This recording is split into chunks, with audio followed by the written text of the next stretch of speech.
Mr. Doug Schaefer.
Let's play Chinooks baseball.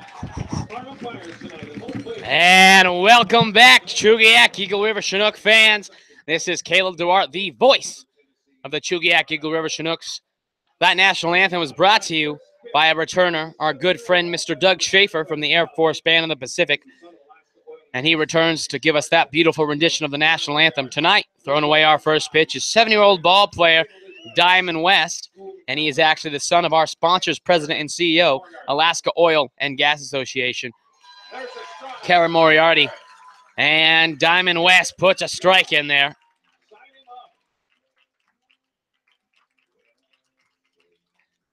And that means it is time for Chugiak baseball. In the field tonight for your Chinooks on the mound is the Charleston Southern University right-hander Tyler Weekly. Playing first is the hot-hitting Luke Coffey. In the second hole, we have Brandon Mitchie, the Australian. Playing third base from Oral Roberts University, Alex Schmitz. Playing shortstop and arranging in the hole is Aaron Shackelford. And left to right, we have Micah Prees, Jeremy Johnson, and the Baylor Bear, Levi Gilcrease. Tonight, your Chugiak Chinooks come into this game after a loss to the Matsu Miners last night. 6-6 and even 500, and the Anchorage Glacier Pilots come into town with a 5-6 record. They lost last night as well against the Anchorage Bucks 3-2. Tonight, the Chinooks look to get back on the winning hole as they had a 5-game winning streak headed into that loss last night. The last time we saw these guys, we ended up beating them in a great win for the Chinooks. And we're looking forward to seeing what we have tonight in terms of Chinook baseball. Will Brennan will lead things off for the Anchorage Glacier Pilots. Behind him is Cameron Thompson. Sam Cohen, the catcher, batting third. The DH Carter Venz will be in the cleanup hole. Chris McCready, the right fielder, will lead things off in the fifth. And Cade Harris batting sixth and playing third base. The first baseman, Cuba Bess, batting seventh. Andre Gregory, the shortstop, batting eighth. And Armani Smith, the left fielder, will close things out. And we are ready for baseball. Will Brennan from Kansas State University in there to face Weekly, and that misses high for ball one. Will Brennan comes into this game hitting .333 in 36 plate appearances. And the 1-0 pitch from Weekly in there for strike one. Behind the plate tonight is Adam Rojas, the Judson University catcher, hoping to guide Weekly to a good, successful outing. And that ball's lifted out to Johnson in center. Johnson comes in about 2 feet and puts that one away, and there's out number one for Tyler Weekly. A good start for his endeavor here. We last saw Tyler Weekly a few nights ago, June 16th, against this same Pilots. Went 4 innings, 2 runs against him with 5 hits, but struck out 3. No wins or losses yet, but has a 2.7 ERA. And he's now facing Cameron Thompson. And here comes the pitch from Weekly in there for strike one. Weekly doesn't have a lot of heat on his fastball, but he can make hitters hit and miss with a lot of different pitches. Weekly, the 0-1 pitch. Misses inside for ball one. An interesting thing to watch in this game is the umpire strike zone, as we have seen several different strike zones. Some are long and strict, while some tend to go by the day. That ball is lifted up. Mitchie comes in, and Luke Coffey, the first baseman, is going to call him off. And that's out number 2. And a quick 2 outs here for Tyler Weekly and the Chinooks. Coming to the plate now is Sam Cohen, the catcher from UC Santa Barbara. He comes into this game, only has played 1 game, and that was last night against the Bucks. He comes in 1 for 4 last night to face Tyler Weekly here, and that one's first pitch ground out to Coffey, and Coffey is going to step on the plate, and that's going to do it. A 1-2-3 inning for Tyler Weekly. When we come back, the Chinooks are going to take their first tax of this game as we're through the top half of the first. 0-0 is this game.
And as we're back here in the bottom of the first, the pitcher tonight for the Anchorage Glacier Pilots, a familiar face of these Chinooks hitters, Brandon Gomer from University of Evansville.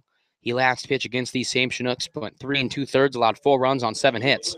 And to start things off for the Chinooks here is Micah Prees, going to lead things off in left field. Behind him is Levi Gilcrease, the right fielder. In the third spot is Justin Gomez, the DH. Batting cleanup and playing first is Luke Coffey, the Australian Aussie, playing second base. Brandon Mitchie will hit 5th. Batting 6th is Aaron Shackelford, the shortstop. Adam Rojas will bat 7th and be in the squat tonight. Alex Schmitz will be in the 8 hole playing 3rd. And in center field and batting 9th is Jeremy Johnson. And that one is taken low for ball 1 to Micah Prees. Micah Prees started off hot, has cooled down in the past few games, but still hitting well at 276. And he has been doing very well in the leadoff hole of getting on board for Levi Gilcrease in the 2 hole. And that ball is going to be hit down the left field line and sail a few feet foul. Teaming up the count here 1-1.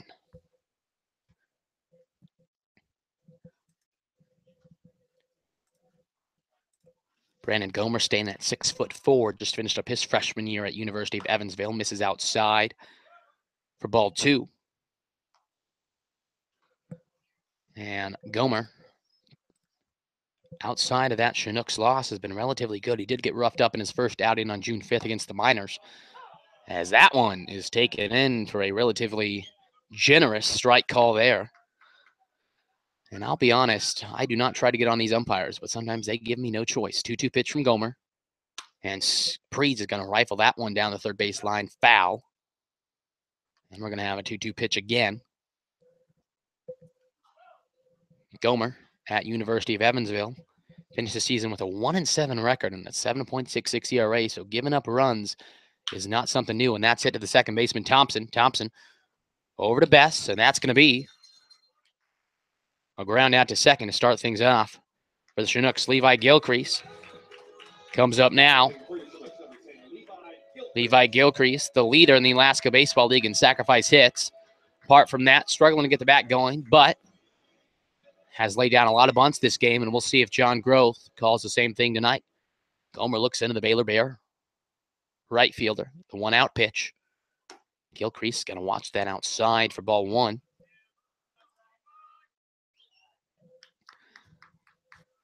One-0 pitch now coming up for Gomer as Justin Gomez stands on deck.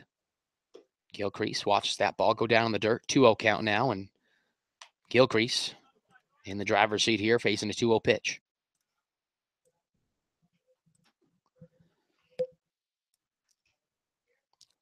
Gomer, the pitch. Gilcrease, the broken bat, and that's going to go off the mound of the shortstop, Gregory. Gregory flips it over to Bess at first. And after the broken bat attempt, Gilcrease is going to ground out to the shortstop. Justin Gomez now starting to heat up in this league, steps to the plate, hitting .250. 3 doubles already in 11 games at the plate tonight. From Claremont, California, hitting from the left side, throws from the right. And let's see if he can start a 2-out rally here for the Chinooks. Last night went 0 for 2 and a walk against the Miners as that ball is outside for ball 1. Gomer struggling to find the early command here. And we'll see if that's something to watch as we continue in this game. 1-0 pitch. Up high for ball 2. And once again, the Chinooks hitters are going to hit from a good stance in terms of pitch count. Gomer takes a breath and settles in. 2-0 pitch. And that's in there for strike 1. Behind the plate is Sam Cohen. Doing a good job there from UC Santa Barbara. Doing a good plate coverage. And that comes in there for strike 2. Gomez, the DH tonight, but normally is found behind the dish in the catcher's position. Interesting to see how he reacts to these called strikes here from the umpire. 2-2 pitch. And Gomez is going to single that. And that ball is going to be almost fielded by Gregory, but that ball is going to trickle into center field. And that's going to be a 2-out single. Luke Coffey now steps to the plate. Batting for your Chinooks, number 30.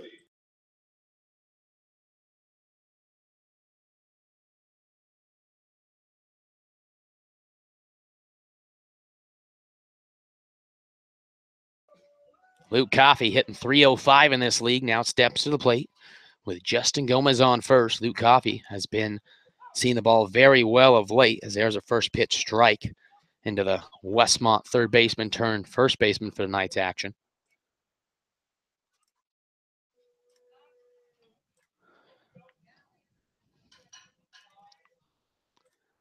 Oh, 1 pitch, and Coffey's going to lace that one foul. Luke Coffey, before last night in the 0-4, had a 6-game hitting streak going. Excuse me, a 5-game hitting streak going, but went 0 for 4 against the Miners in a 10-4 loss. Face the 0-2 pitch now against Gomer with Gomez on first. The 0-2 pitch.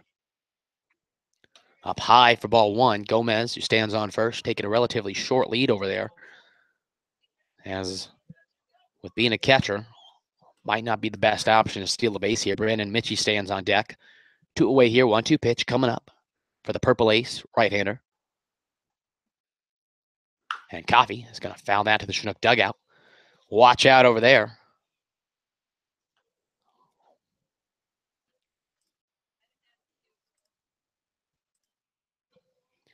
One-two pitch once more coming up for Gomer. Looks into his catcher, Cohen. The pitch.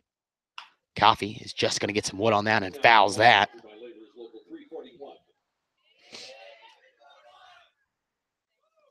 Two outs here, bottom of the first. No runs on the board for either team. Justin Gomez stands on first. Luke Coffey in the batter's box. Facing the University of Evansville Purple Ace right-hander, Brandon Gomer. 1-2 pitch. Throws. And a swing and a miss. And once again, Luke Coffey loses grip on that bat.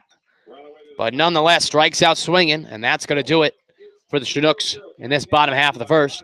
When we come back, the Pilots are going to be up to hit in the top of the second. 0-0 is the score in this ballgame.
And as we're back here in the top half of the second, Carter Benz, the DH, steps to the plate against Weekly, takes that one in there for strike one. Carter Benz from Fresno State University stands at 6 foot, 195, takes that one as well. And for strike two and Weekly, as he has done so often in this season, up on an 0-2 count. 0-2 pitch for Weekly, winds and throws. And a swing and a miss by Benz. And Weekly, once again, is in the groove early.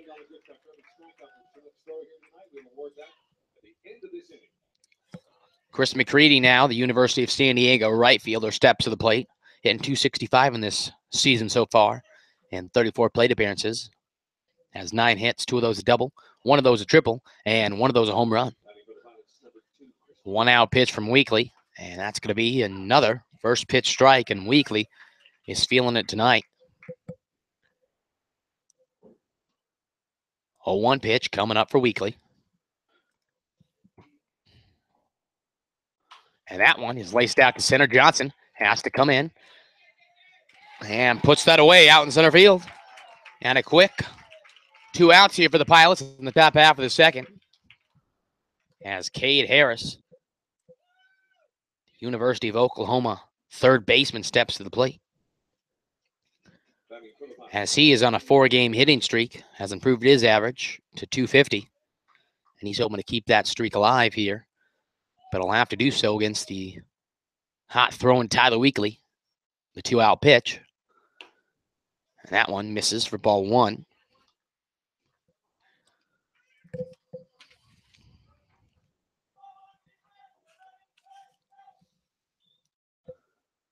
One 0 pitch. And a big swing and a miss by Harris. And this count is even at 1-1. Harris wearing a big chain on his neck, as that came untucked out of his jersey in that last hefty swing. 1-1 pitch. Down in the dirt, ball 2.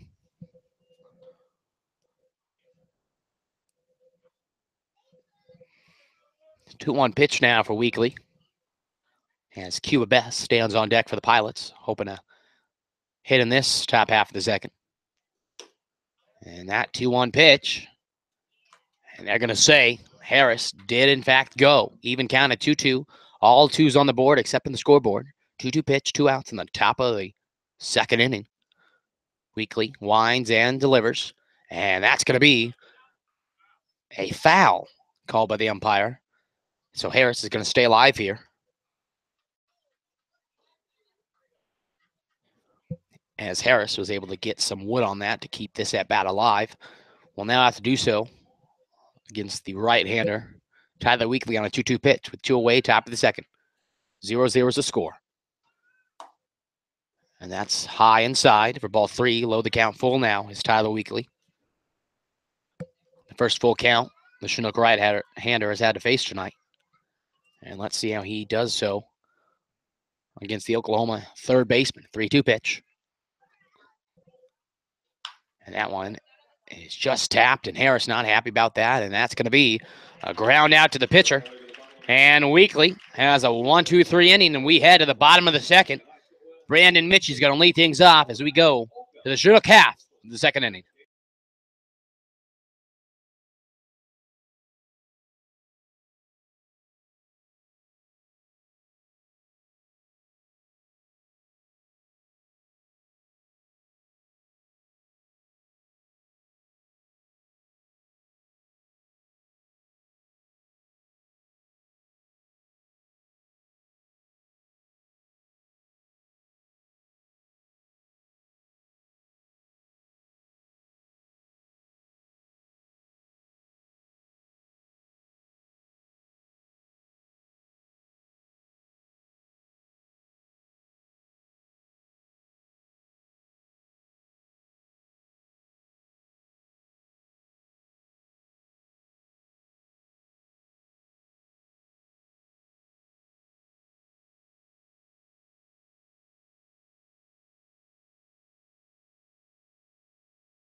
Bottom half of the second here. Chinook baseball, 0-0 is the score. Brandon Mitchie now up to the plate for your Chinooks. Faces Gomer, and that one's in there for strike one. Mitchie comes into this game hitting 2 for 2. Went 0 for 4 last night, and that loss up in Matsu to the Miners. The 0-1 pitch in the dirt as that skips away from the catcher. And ball one. Aaron Shackelford stands on deck. As Mitchie looks to get things going here in the second inning for the Chinooks. 1-1 pitch. And Mitchie is going to go around on that half swing attempt. And Mitchie's going to have to work from behind here. 1-2 pitch coming up now for the Pilot righty. 1-2 pitch. And that gets Mitchie on a swing there. One away now. Shackelford steps to the plate now. Shackelford started off rocky, but is on a 6-game hitting streak here as he has an average of .313, 10 for 32 with 2 doubles and a triple, has knocked in 5 runs and has come across this plate himself 4 of those times.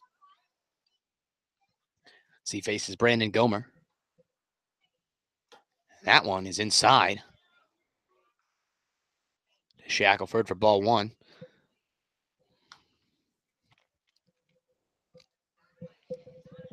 Adam Rojas stands on deck. 1-0 pitch. Bottom of the second, 0-0 is the score. And 1 out for Gomer on the mound. And that's going to be fouled out of play here. NFL ball sponsored by Edward Jones Financial Investments in Kevin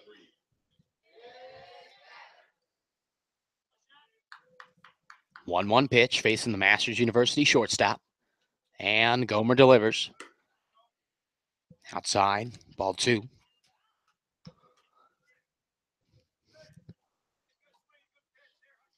2-1 pitch coming up for Brandon Gomer. Facing the Chinook shortstop. Outside, ball 3, and Shackelford going to have a hitter's count now.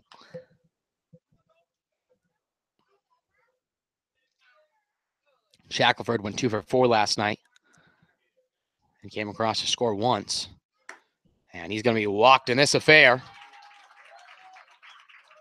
as Adam Rojas now steps to the plate with 1 out and 1 on. Now batting for your Chinooks, number 15, Adam Rojas. Adam Rojas, 18 plate appearances, 1 hit, as he's been struggling to put the wood to the bat here. Gomer in the stretch, throws. Up high, ball 1, and that's going to cause a meeting by Sam Cohen just to talk and pump up his right-hander. As we saw the last time Gomer was up here in Chugiak.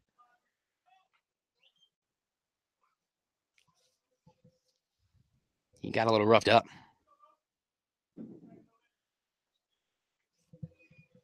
1-0 pitch. And that's going to be a ball 2 now to Rojas, as Rojas thought about swinging, but was able to come back.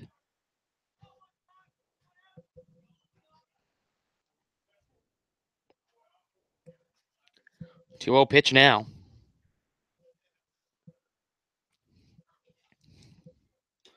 Down in the dirt. 3-0. And let's see if Rojas, who's been struggling to find open green here, gets the green light on this 3-0 pitch. Alex Schmidt stands on deck, who, just like Rojas, also needs a little lift off in the batter's box. That one's in the air for strike 1, and a hitter's count now facing Rojas.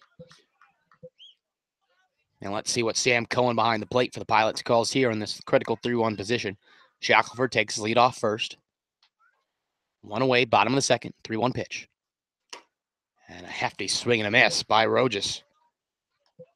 And we're going to have a full count, as Rojas is going to be tasked with a battle here as he looks to get a hit in this bottom half of the second.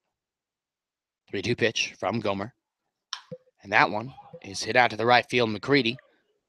And McCready has to come in and puts that one away. And that's going to be 2 outs now for the Chinooks for Alex Schmitz.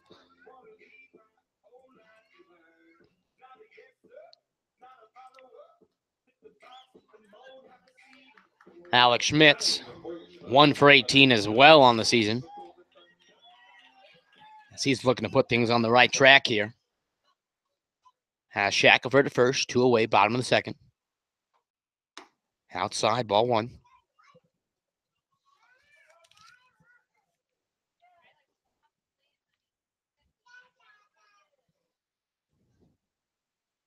One 0 pitch from Gomer. In there for strike 1.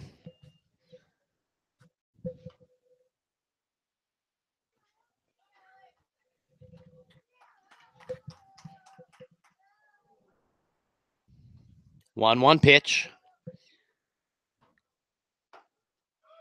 Misses outside, ball 2.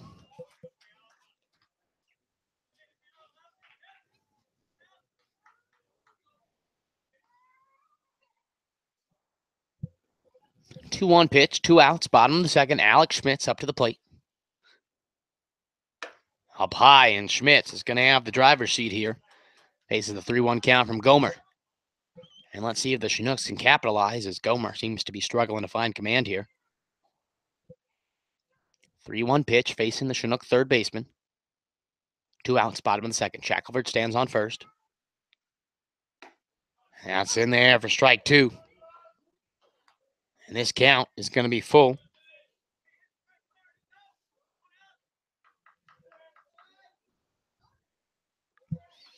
Gomer looks in, gets the call from Cohen. 3-2 pitch, 2 outs. Bottom of the second, Shackelford's going. And there is a swing and a miss by Schmitz. And that's going to do it in the second inning. And we head to the top of the third. We will be joined by last night's starting pitcher, Mike Batten. But right now, 0-0 is the ball game as we head to the top of the third.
Top half of the third here. Cuba Bess up, takes that one high for ball 1. Cuba Bess from Grand Canyon University takes another one high, ball 2. And we're still going to be waiting for Mike Batten here as he hopes to join us soon. 2-0 pitch. Coming from Weekly. Inside, and Bess has worked this in his favor to a 3-0 count. Bess comes into this game hitting 190 in 21 plate appearances, has 4 hits. 3-0 pitch. And Weekly misses high. And there's a 4-pitch walk.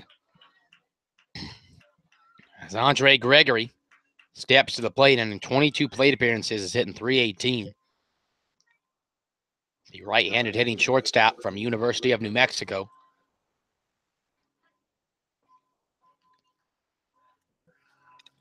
Will hit here with a runner on. And nobody out, top of the third. As that one is laced into right. And that is going to put runners on first and second. Has a first pitch single out to right by Gregory. And Armani Smith is going to come to the plate. The UC Santa Barbara left fielder. And he just had his first game last night. Went 0 for 4 against the Bucks. And now hits with runners on first and second and nobody out in Weekly. For what seems like the first time in a very long time, he'll have to work to get out of trouble here. And Weekly misses up high once again, ball one. That was Weekly's 25th pitch of this game so far. As we have seen in earlier affairs for Weekly, a short lease in terms of pitch count. And he misses just a tad down, and a 2-0 pitch coming to the Pilot left fielder, Armani Smith. Best stands at second after a 4-pitch walk, and Gregory at first after a first pitch single to right. And now Armani Smith in the batter's box facing a 2-0 count. That's in there for strike one, and hopefully that's a sign that Weekly is on the right track now.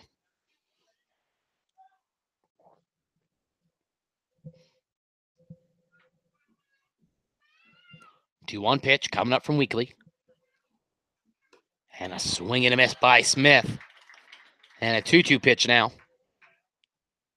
for the Chinook right-hander.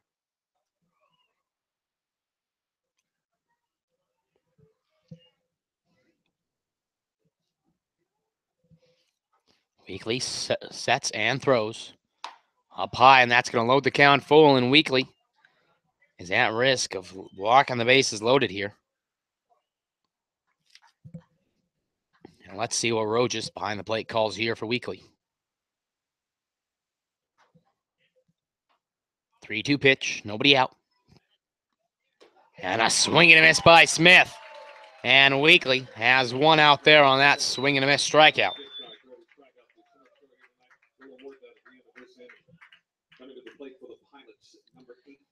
And we're back at the top of the order as Will Brennan steps to the plate. Flew out to center field in his last at-bat to begin things here. And Weekly would love to have the same occasion here. 2 on, 1 out. Nobody has scored yet in the top of the third, and that one is going to be hit to right, and Levi Gilcrease has an arm, and that is going to be a bases-loaded situation as Cuba Best was held up by his third base coach, and I believe he made the right choice there, but nonetheless, bases loaded for Cameron Thompson. Grounded out to first base.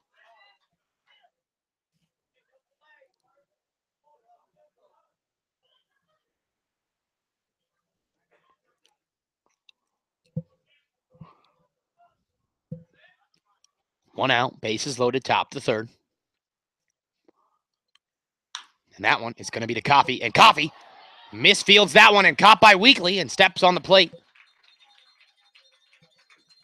But a run comes across to score as Cuba Best comes from third to home as Coffey struggled to find that one.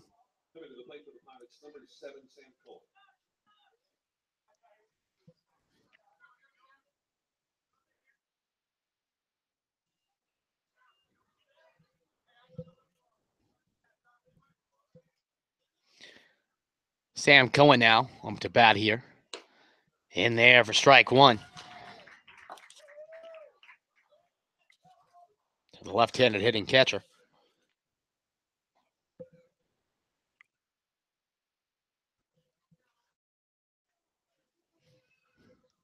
And that one is laced down to right field, and that's a fair ball. That's going to score one as that goes to the corner. And the second run crosses the plate. And Cohen is going to stop at second. And the Pilots quickly have a 3-0 lead as he has a double into right field corner. Carter Binns now steps to the plate with a 3-1 lead.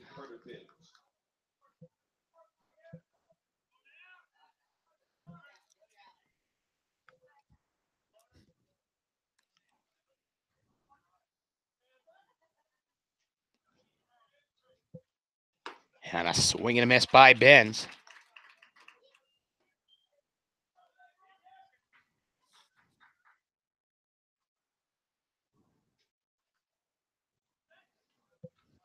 A 1 pitch facing Benz.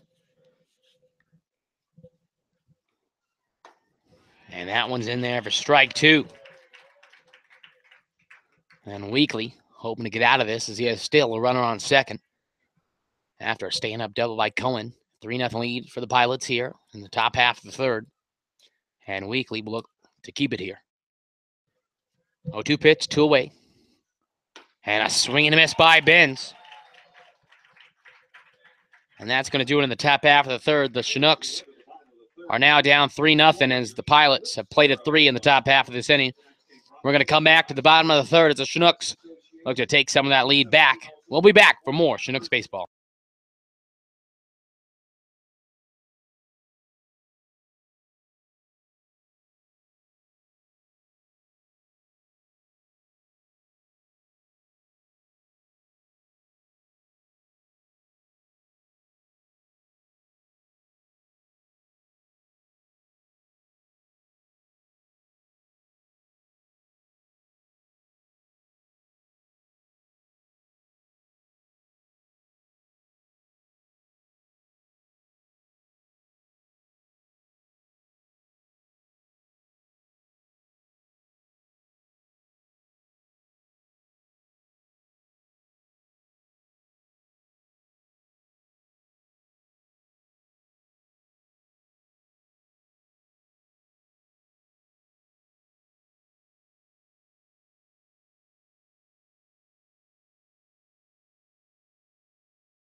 As we head to the bottom of the third, we're joined by Chinook right-hander Mike Batten. Mike, how you doing? Pretty good.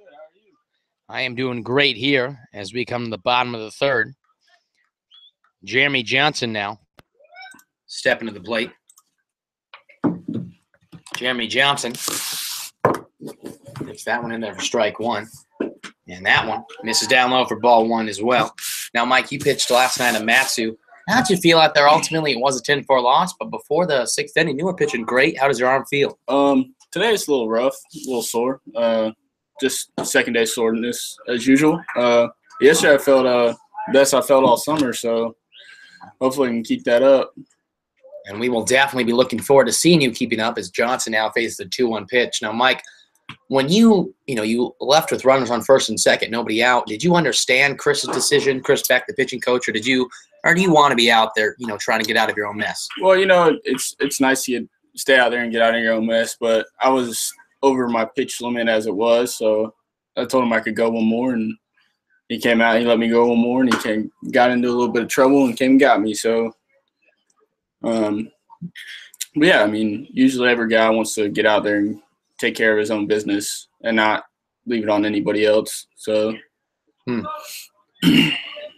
As Johnson now faces a full count from Gomer, as that one is laced into right field, and that's going to be trouble for McCready and right. Johnson rounds first, and he is going to steam into second, standing up, and the Chinooks have a leadoff base runner as Johnson rips that one down the right field line.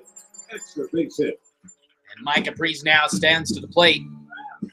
Now, Mike, how has it been?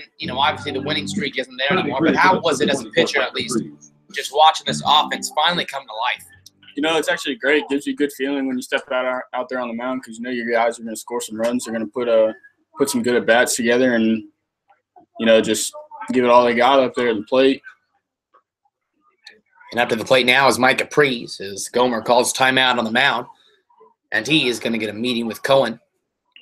Now, Mike, you mentioned earlier a pitch count that you were having. Is that something that is going to kind of stay the course in the summer, or as the summer progresses? Now, obviously, your main priority is your college back home at Southern Wesleyan University, but is that pitch count going to increase? And if not, I mean, how do you work with that?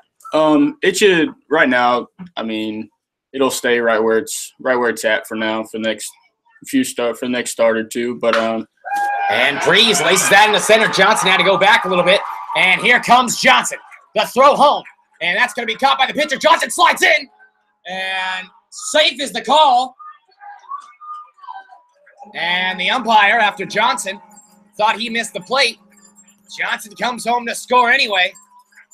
And Kevin Smallcombe, the pilot umpire, is going to have some words with the umpire there.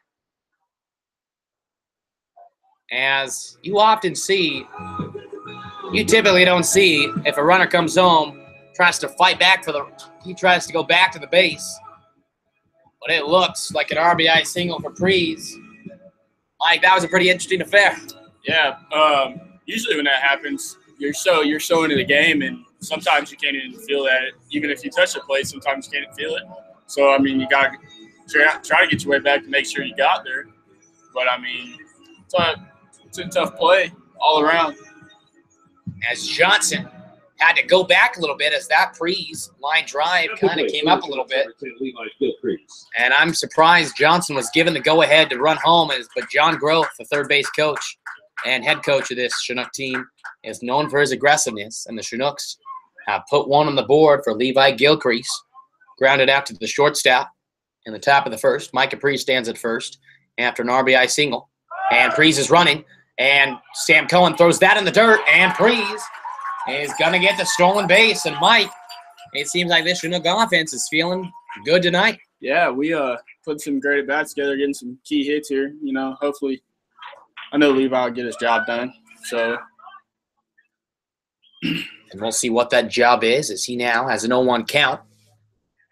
And Prees now in scoring position with nobody out, 3-1, as Johnson came across the score moments ago.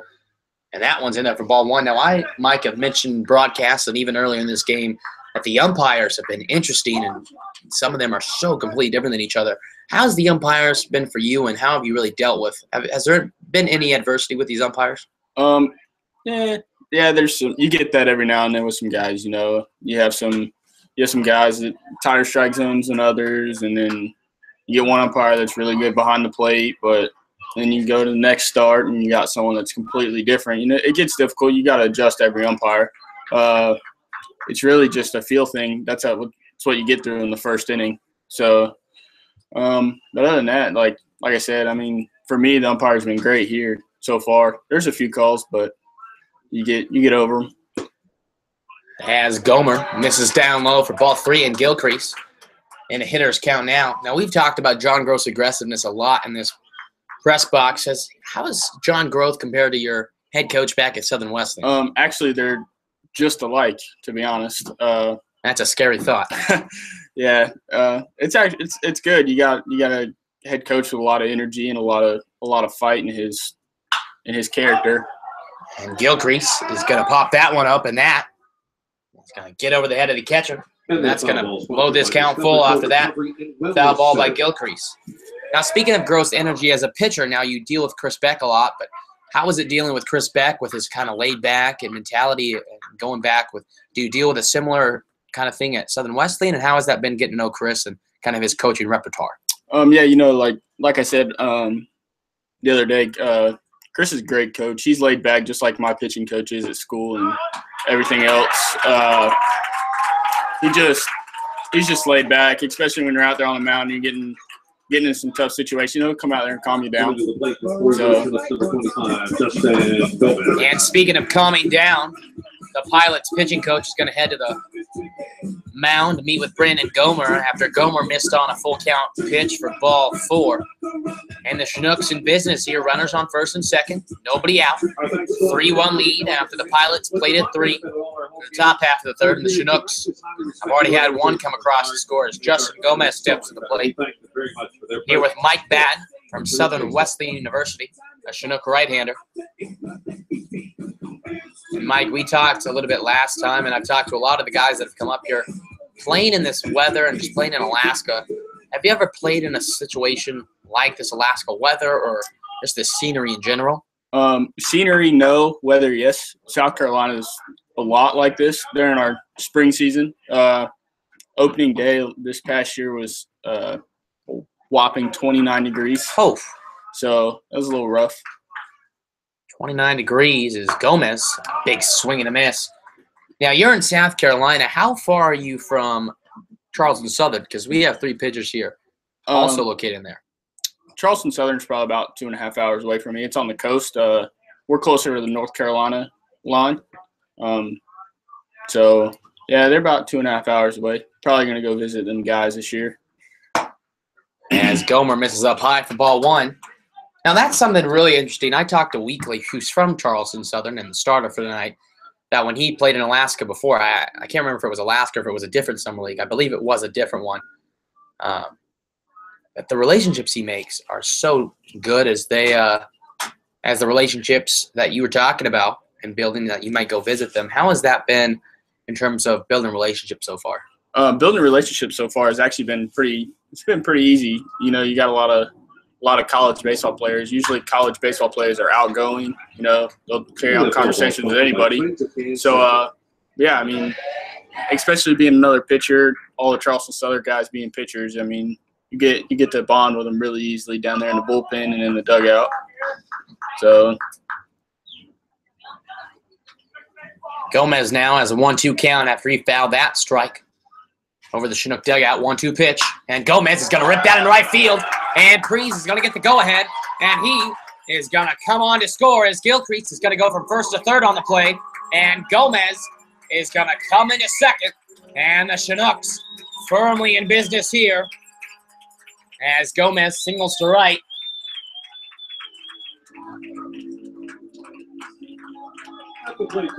And Luke Coffey now up to the plate with runners on second and third, nobody out. Now, Mike, as a pitcher, we haven't seen you really struggle like Gomer has in this inning so far, but I'm sure you have in your 15-plus pitching career, or 10-plus at least.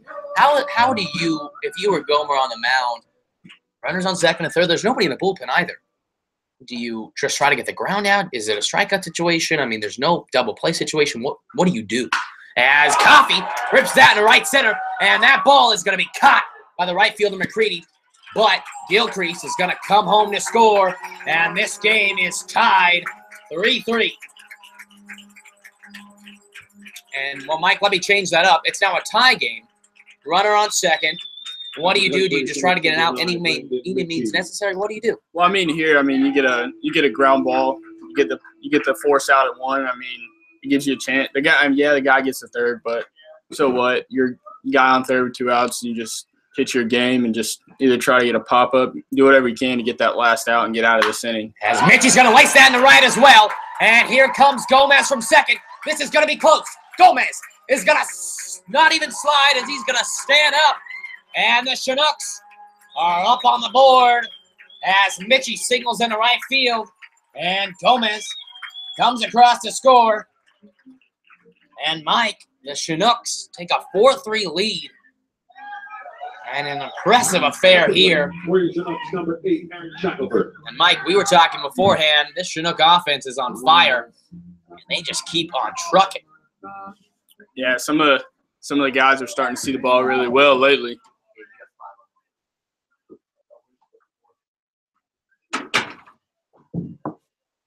$4-3 now for Aaron Shackelford as Mitchie stands on first. 1-0 count now.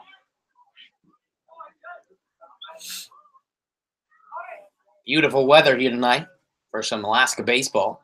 Shackelford stands in, faces a 1-0 count. And the pitch. Shackelford takes that one low for ball 2. One away, bottom of the third, joined by Mike Batten, a Southern Wesleyan right-hander. Now, Mike, what's the plan when you finish things up here in Alaska? I'm actually going to go back home, spend some quality time with my family, and see some. And Mitchie stole second, but that ball went into center field, and Mitchie with the aggressive play comes in the third. Well, Mike, we want to hear about what you're doing. But yeah, I mean, after the summer, I get start back school 23rd, so got about 2.5 weeks off. Just gotta hang out with the fam, just hang around town, see some friends, see some old friends that I haven't seen in a while. So I didn't after school. I was at home for a week and a half, 2 weeks, and came right up here. Didn't really get to see a lot of people, so I mean, it's gonna be good to get back home and get around and start hanging out with some old buddies and having a good time. Speaking of the family, they going to come up here or they're going to stay home? No, they're not. They're going to stay home. It's a little bit too expensive. I know there's some guys coming up, or some guys' families coming up. So, I mean, it's good to see guys and their families up here. But my parents are at home watching, so it's not a big deal. I talk to them every day. Well, that's awesome to hear. We're here in the bottom of the third. 4-3 lead for the Chinooks. 3-2 pitch coming up to Shackelford with one away. And Shackelford's going to foul that behind us. It's going to be another full count. As Brandon Mitchell stands on third. And there we see Ty Beck. And, Mike, you have one of the more interesting relationships with Ty Beck, as you guys have seemed to have forged a pretty good friendship. Yeah, I mean, Ty's a good kid. He's like I said earlier, the last time I was up here, he's a really mature 13-year-old. You don't see that very often. But just like talking to one of the guys on the team. That's all it is. And we have runners on the corners now as Shackelford works that walk for Adam Rojas behind the plate. Up to bat now with runners on the corners. Chinooks have taken the lead back here with 4 runs in the bottom half of this inning. Take a 4-3 lead. Mitchie stands at third, Shackelford at first. And Adam Rojas in the batter's box. No action for the Pilot bullpen. Now, Mike, does that surprise you, or do you it's still early in this game? Yeah, it actually really does surprise me. Because I know the Pilots they're they're tied with us or a place behind us or something. They are 5-6 and we are 6-6. So I mean, yeah, you got to figure they wanting to win this game, and I know it's early in the season, but every game does count. Exactly, the season goes by quick. Figured they want to win, but it's really a shocker. And that ball is going to go as Shackelford gets timed out. But Mitchie comes across to score. And John Groth loves the aggressive ball play. As Shackelford on the first pitch tempted that steal. But he went anyway on the second. Now he was caught stealing. But no matter what. Now, Mike, that was a pretty interesting play call. As we talk a lot about that happening, but it's rare to actually see that in the game, having the first guy on first steal and the guy from third come home. Yeah, I mean, if you're on third base and you got a guy on first, you can just, I mean, it's all the field play, who you have on third, who you have on first. You see a lot of times guys up the middle, the shortstop or the second baseman cut some plays off, cut the ball off, and then come home with it. And that's going to end things here as Rojas flies out to the third baseman. But we're going to come to the top of the fourth. Chinooks played 5 in this inning. A good crooked number to give the Chinooks a 5-3 lead over the Pilots. We're going to take a quick break, but Mike Batten is going to be back with us when we head to the top of the fourth. We'll be back.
Just say something. Test. Oh, it seems to be working. And Mike, you there? Yep, I'm right here. Perfect. As we were just testing our mics, as there was a little bit of an issue with them earlier. But we are back in the top of the fourth. As Chris McCready steps to the plate. 5-3 lead for the Chinooks, and Tyler Weekly on the mound in this 5-3 lead for the Chinooks. And the pitch. Outside, ball one. Now, Mike, you've gotten to know Weekly for a few weeks now. How is he in the dugout? Because he is just a funny guy to talk to. He really is. He's actually one of the older guys on the team. You learn a lot from just listening to him and just talking with him. He's a really laid-back guy. We got a nickname for him on the team. His nickname is Gramps. He's one of the oldest guys on the team, him and JJ. So, yeah, I mean, he's a good kid. He's actually good to be around. Well, his story is amazing. I mean, redshirted 2 years and just the strength to come back and pitch. I actually asked him, as McCready fouls that one, even up to count at 2-2. When he was here a few nights ago, just how does he still pitch? And he just says, he just goes out there and throw. And I remember talking to you about it. I mean, I can't imagine just getting up there and throwing after his story. As I bet just picking his brain has been done wonders for you as McCready fouls that to the backstop. But I bet it's done wonders for you just getting to talk to him. Yeah, I mean, it's pretty good for him too because, he comes back and you're redshirt for 2 years. You really get to sit back and watch the game and learn. I mean, like I said, that was probably one of the biggest things that I did while I was hurt. Sat back and just watched and learned what to throw and what counts and what needs to be done in the situation. So you learn the game of baseball a lot better. As Weekly misses down low, and that's going to put an early base runner on in the top of the fourth as McCready gets on a walk. Cade Harris now steps to the plate. Third baseman for tonight's game with a runner on and nobody out, top of the fourth. Now, speaking of Weekly, do you by any chance know if he's on a pitch count, and if so, what that might be? I believe he is on a pitch count, but I do not know. It's different for all the guys, for every single starter. It's just how you worked. I know coming in, I didn't think Weekly wanted to start, but Coach asked him if he would, and he said yeah. So he started, and actually has become accustomed to it and doesn't mind it now. So as Weekly throws back over and actually hits McCready. As McCready slides back into first. Well, talking Weekly, it seems like he was used in a reliever and starter role, and asking him, well, how did he like that? He said it was frustrating and a little hard because, he wants the same routine, not one day being a reliever and a few days ago being a spot starter and so forth and so on. But he has settled into this starter role as he gets Harris to swing and miss. But he has settled into this starter's role brilliantly. And it has been a joy to see as a Chinook fan. Now, Mike, when you're not pitching, do you typically just sit in the bullpen or do you do the same routine? Or how does your off-day routine differ from your pitching routine? Well, the day after I throw, I usually I'll just walk you through my day after I throw. Get up in the morning, go eat some breakfast, drink a cup of coffee, go to the gym, get some running done, get a pretty heavy workout in, get the blood flowing, then go to discipleship, learn about the Lord. Very important. Very important, yes. And then we come out here and get ready to play. Play a little catch, loosen the arm back up, toss the football around, and then mainly I usually just sit in the dugout. I like sitting in the pen, but I usually stay down in the dugout to do some charts and hang out down here, get to know some of the position players a little more. Now, I've seen you throw the ball. Did you play quarterback in high school? I did not. You did not. Did you ever want to play quarterback in high school? I did, but my dad told me that I needed. Well, he didn't tell me. He said it would be smart for me to just pick a sport and stick with it. As Weekly sticks with that fastball and gets Harris striking out looking. 1 out now for Cuba Best. But, yeah, I've seen you throw the ball, and it is a beautiful spiral that you throw there. And so I just had to ask, as I've wondered. But I guess that decision has worked out good for you. Yeah, you know, I actually grew up throwing football. Actually, before I started, when I was younger, I would throw a football and then I'd throw a baseball right after, and, you know, just builds arm strength. And when you start throwing a football, when you throw a football for so many years, you get the hang of it. I mean, you know how the ball feels when it comes off your hands. You get to, like I said, you get to feel for it. It feels really well when you're able to throw a spiral about 40, 50 yards. Well, I'll take 4 to 5 yards for a spiral. As Weekly faces best on an 0-2 pitch, one away, top of the fourth. Your Chinooks up 5-3. After the Pilots took a 3-0 lead in the top half of the third, your Chinooks came storming back to plate 5 and give their starting pitcher Weekly a 2-run cushion as McCready steps off first. That's in there for strike 3. And that is back-to-back strikeout looking for the Pilots. 2 outs now for Andre Gregory, who steps to the plate. Now, Mike, we talked earlier about when you were up here last time that, you know, the competition, you're facing everyday guys, you know, guys that are more of the better players. When you face these, and that is it.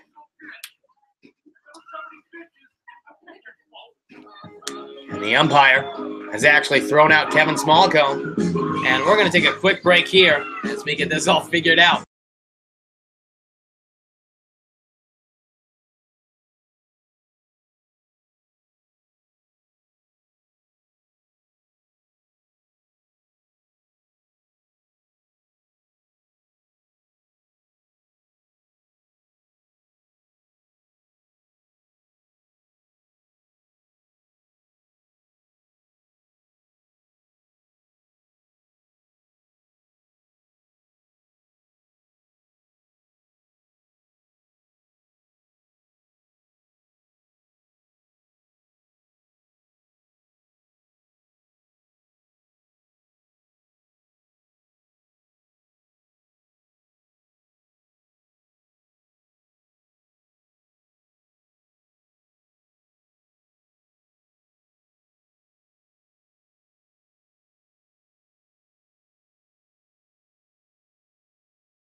And as we come back, Kevin Smallcomb has been ejected in this game, and a little childish play as he throws balls onto the field and just acting like an immature child over there. But nonetheless, Mike, we want to watch baseball and baseball only as Weekly settles back in with 2 away and runner on first, facing Andre Gregory, as it seemed like Smallcomb was not happy with the umpire's strike calls there. But Weekly will take him as he puts that one in there for strike 1. Now, Mike, I don't know if you've ever faced a situation like we just saw where I'm sure you have in your career, but if you're a pitcher, does that give you I mean, what do you do as a mound knowing that the opposing pitcher does not think you're throwing strikes?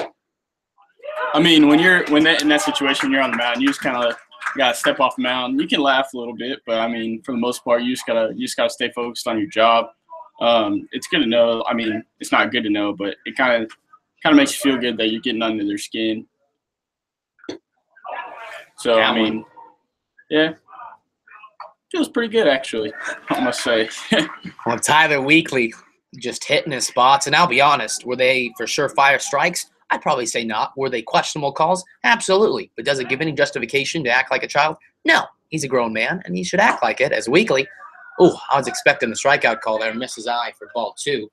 2-2 count now with 2 away, joined by Mike Batten in the top of the fourth. Your Chinooks up 2.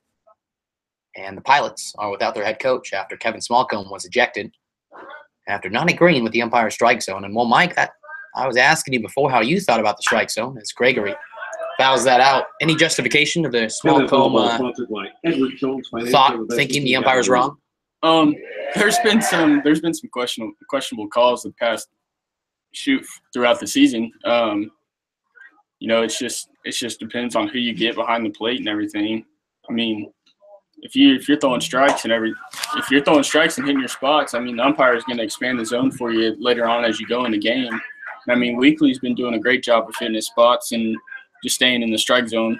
So, I mean, I can see where the umpire is expanding a little bit, but yeah, like I said, I mean, it just depends on who you have behind the plate making those calls. And that ball's outside, and Weekly is going to put 2 runners on now after that walk for Armani Smith now stepping on the plate. And it looked like Kevin Smallcombe. It looked like the umpire gave him a chance to kind of back off. So it looked like Smallcombe was jawing a bit. But the umpire anyway. But the umpire, and I think in his right mind, and in a perfect position to do so, had the last of it. And he threw Smallcombe out. And Smallcombe had a little party afterwards. 2 outs now, running on first and second. A big swing and a miss by the big left fielder, Armani Smith. Runners on first and second. 2 outs. Your Chinooks up 5-3. Joined by Mike Batten, the Chinook right-hander. 0-1 pitch coming up for Weekly, who has been hitting his spots very well this inning. Let's see if he can get out of this situation. 0-1 pitch. Is that one? It's a great pitch right there. Now, what pitch was that Weekly threw? That's his curveball. So on that count right there, 0-1, you want to throw it for a strike, but you want to keep it low in the zone. You don't want to spike it here. I mean, it's not an 0-2 count right now. He's got a pitch to waste, pitch to fiddle with. An inside fastball right here wouldn't be a bad call. That ball's down in the dirt. Good job by Rojas to keep that in front of him. Now you mentioned he has pitches to work with. Now ultimately with the 3-2 pitch, you'll probably not really play around with it. But even in a 1-2 count, do you kind of use that other pitch? Do you try to go out of the strike zone a little bit here, even out of 1-2 count? 1-2 count. I mean, you still got one pitch to really mess with, but you want to stay around the plate. You don't want to fiddle too much, but I mean, you want to stay pretty close to the plate and get this batter to try and chase here. So,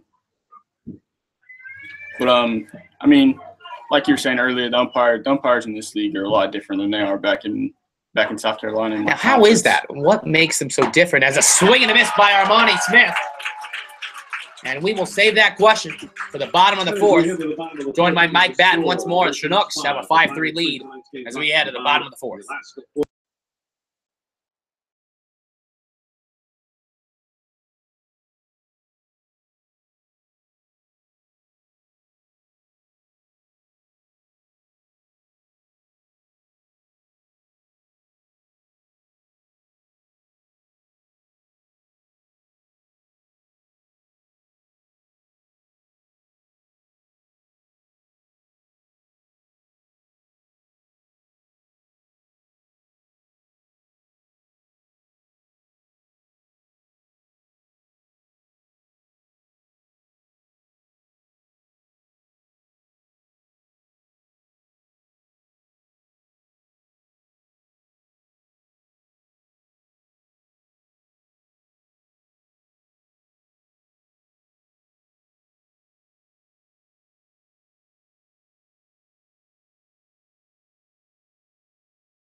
As we are back here in the bottom of the fourth, Alex Spitz missed that bunt as he fouled that down the third base line. Now, before we went to the break, I asked Mike Batten, who joins us once again, the difference between Alaska Baseball League and the umpires back at Southern Wesleyan University. As Spitz fouls that one out. Now, Mike, if you want to answer that question, how do the umpires differ?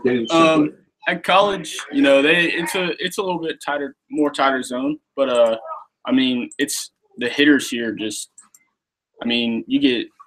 Not saying this league is bad or anything, but where I come from, you get 0-2 on a count and you throw it.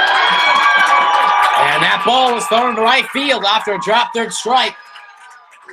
And Schmitz is going to get aboard. But anyway, go on. But yeah, like I was saying, we got back in school. I mean, you got guys that you get 0-2 count on somebody and try to throw a curveball. I mean, it's a good pitch. They're swinging. I mean, most of the guys in our conference are going to hit that pitch, even if it's a good pitcher's pitch. Off the plate, down in the dirt.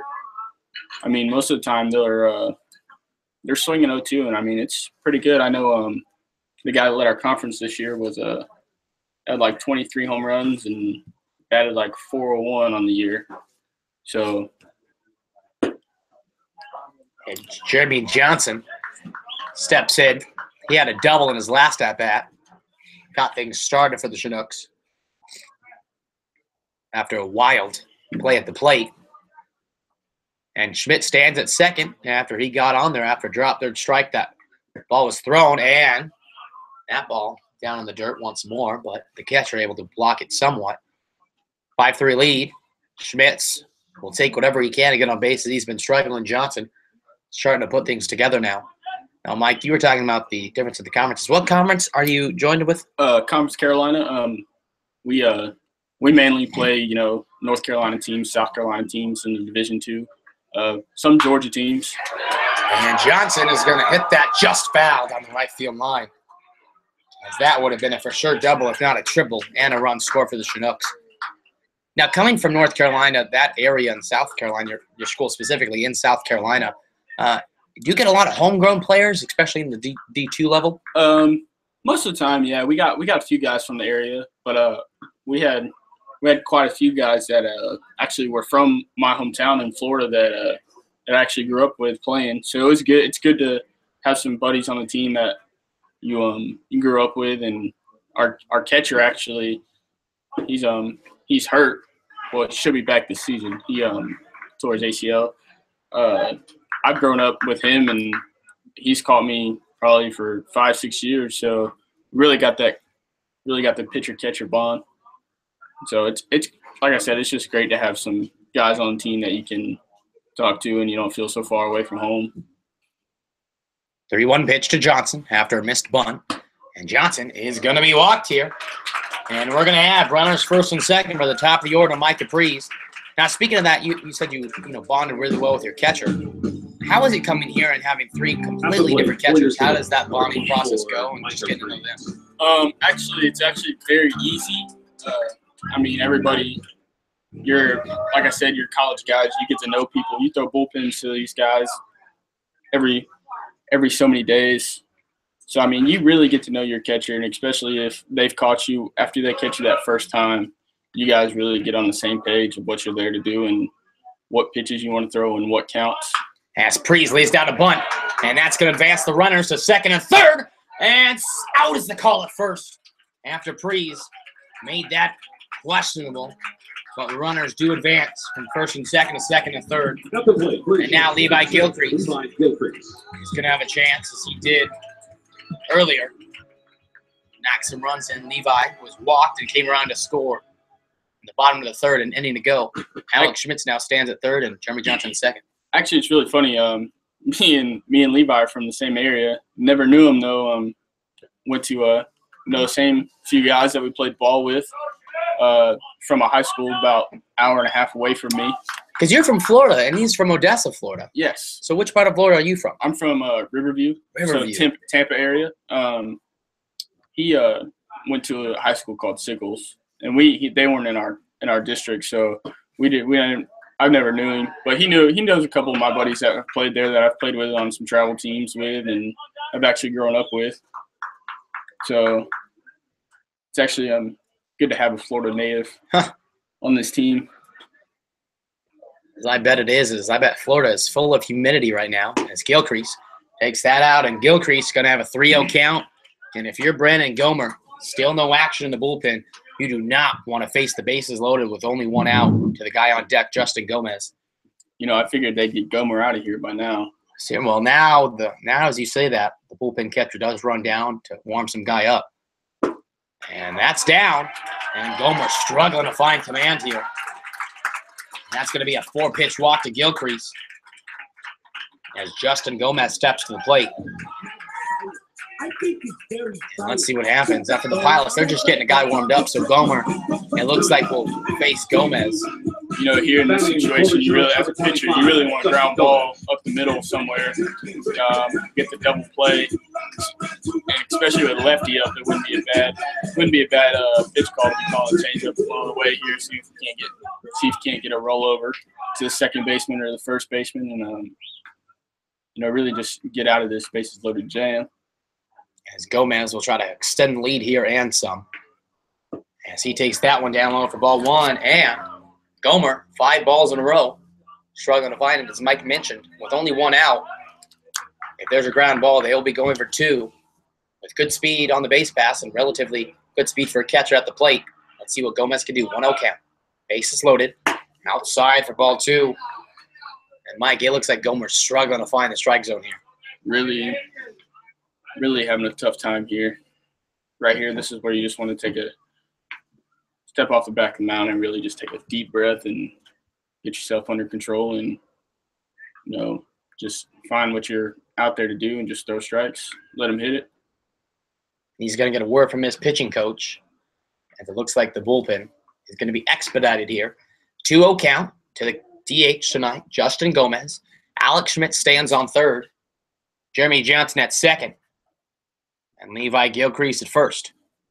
And Gomer, after issuing back-to-back walks, is 2 balls away here for making it 3 in a row and having to run across the plate. No, I'm pretty sure we faced Gomer last time we played the Pirates. We did. And you guys, 4 runs on 7 hits. Yeah. And he typically, if Gomer can get 1 more out here and then he leaves, it would be the same exact situation. Especially if Gomez can play 2, as he allowed 4 runs in 3 2/3 innings. That one's down low for ball 3 now. Mike, I mentioned here, I don't really get why people don't swing on 3-0. I get it, you know, you wait for the strike. But if you're John Groth, you know Gomez is going to get a strike here on a 3-0 pitch because he's not going to walk around. Do you just give him the green light?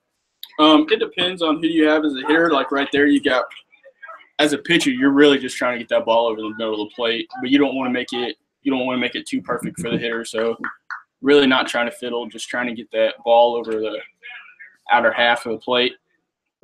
And that's going to be a walk, and Alex Schmitz is going to come across to score. And Luke Coffey, who has been tearing the ball, comes up to the plate. He had a sacrifice fly in the 3rd inning and struck out swinging as he threw the bat to the Chinook dugout in the 1st. Bases loaded, 1 away, bottom of the 4th. 6-3 lead for the Chinooks with Luke Coffey up, hoping to extend that. And, well, Mike, it looks like Gomer's going to stay in here. It's a really risky decision here by their coach. Well, should I say by their pitching coach? Because they have no more coach, as Kevin Smallcombe was thrown out in the top half of this inning. Gomer finds the strike zone finally. They have an 0-1 count against Coffey. Bullpen is starting to get warm down there and should be ready now. 0-1 pitch from Gomer facing Coffey. And down, misses for ball 1. Now, you know Weekly and these pitchers better than anybody probably. With a 6-3 lead, do you let Weekly – I mean, you had a 3-run lead when you went out, and it's a 3-run lead now. Do you let Weekly kind of go, or do you kind of start to get your bullpen up as we head to the top half of the 5th after this? You know, you really just gotta look at the situation, look at his pitch count, and ask him how he's feeling. I mean, Weekly's throwing pretty well right now. I'm just gonna – coach will probably send him back out there for 1 more. Get a win on the year. Another one. I don't know if he has one or not. I think he does. I don't know. But, I mean, if he gets heavy in his pitch count, you get the bullpen up and going here. So. And an even count of 2-2. Well, we'll keep an eye on our Chinook bullpen. No action so far, so it looks like Weekly will be given the green light. Coffey, 1 pitch ago. Fouled a hard liner off his foot. Let's see how that affects him. 2-2 pitch, bases loaded, 1 away. And that's down. And once more, Gomer. And risk of a walk and to put a run for the Chinooks. Johnson at 3rd, Gilcrease at 2nd, Gomez at 1st. And Gomer faces Coffee on a 3-2 pitch, 6-3 lead for your Chinooks. As Gomer desperately needs a strikeout or at least a ground out here. He just needs something other than a walk. It'd be really nice to get another walk, another run. As there's a shot. Foul by Coffee. Sponsored by Labor's Local 341.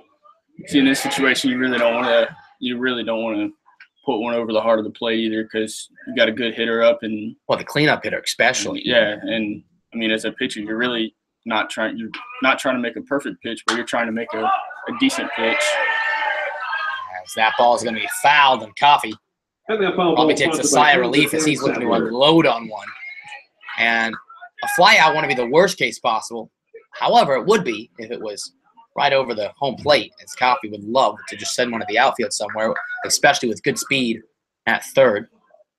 And as Mike was saying, Gomer's going to try to work here and get Coffee swinging, as he probably will have to put one over the plate just because he has no control otherwise. 3-2 pitch from Gomer. And that is a strikeout, as Coffee had his bat already thrown. And a good call, I would say, by the umpire, consistently wise. Was it a strike? Well, questionable call, but it does match with his other strike zone. Brandon Mitchie, though, had an RBI single in the third to bring home Johnson. And he came around to score as well. Steps to the plate with bases loaded and 2 outs. 1 run has scored. And Mitchie, the Australian native, is going to hope to extend this lead. And Mitchie's going to hit that foul down the first base line to make it a 0-1 count. Here lately, Brandon's been coming along pretty well up at the plate. Been seeing the ball really well, hitting the ball really hard. It's a real plus for us. Get another lefty bat in the lineup, and actually for him to actually be seeing the ball really well. He's got a lot of power. A 1 pitch, outside ball 1.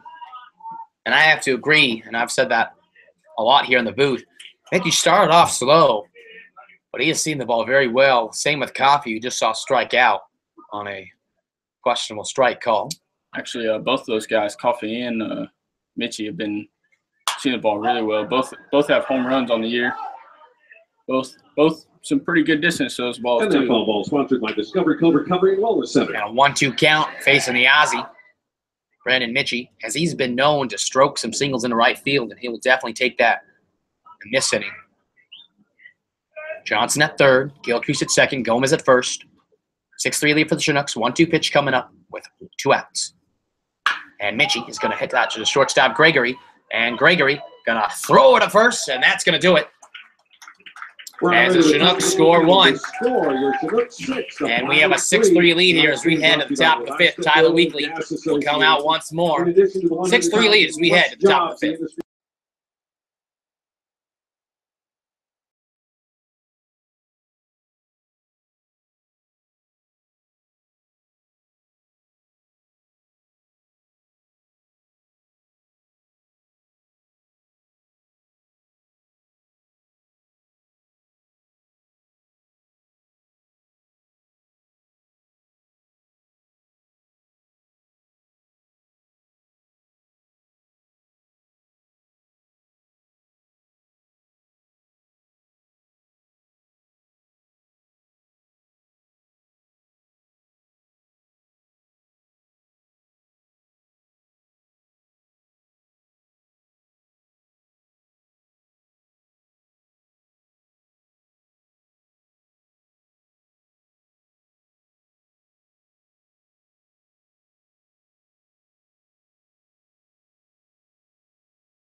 As we're back in the top of the 5th, as Weekly puts that one a beautiful strike in there for strike number 1 against Will Brennan, the center fielder tonight for the Pilots. 6-3 lead for the Chinooks.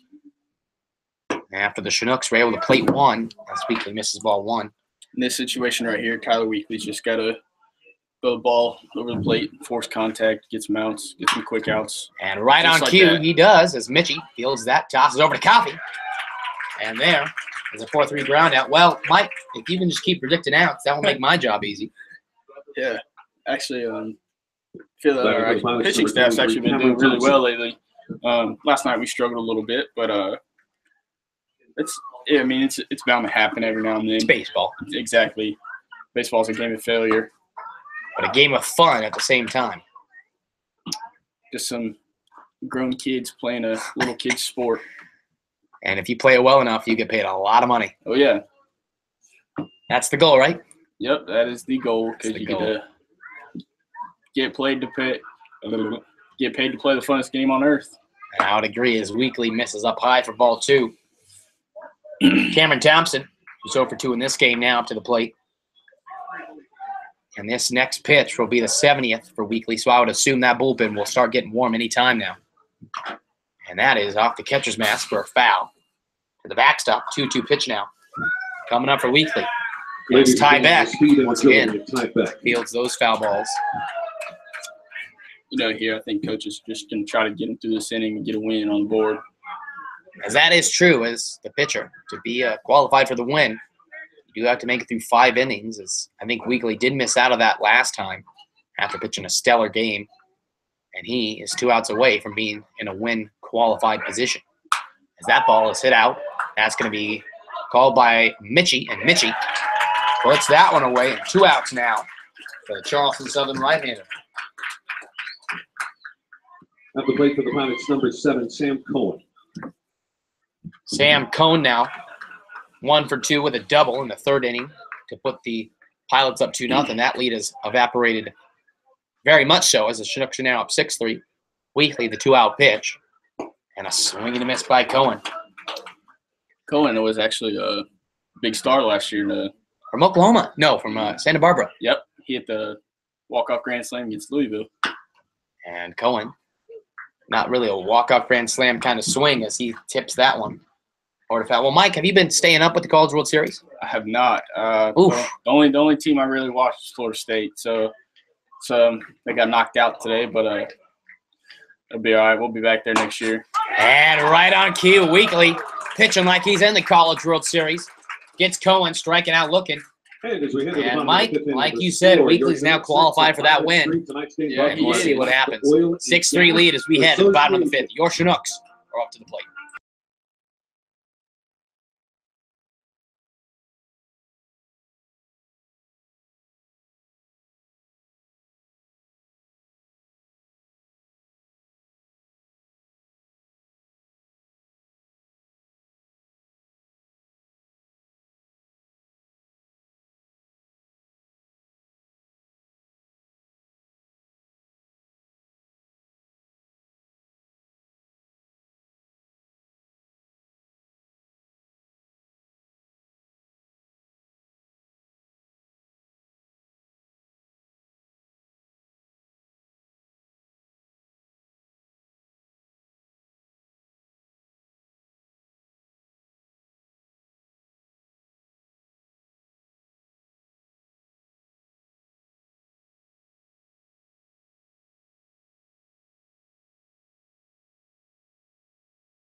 And as we're back in the bottom of the 5th, Aaron Shackleton steps to the plate. New pitcher, Max Carnos, a right-hander, stands at 6'4", 225 from Anchorage, Alaska, and home to College of Sacramento Sacramento State University. he's facing Shackelford now. And he puts that one in for strike number 1. Man, we got some weird characters down in our bullpen. I'll tell you that. As it seemed like they were dancing to Johnny Be Good in between innings.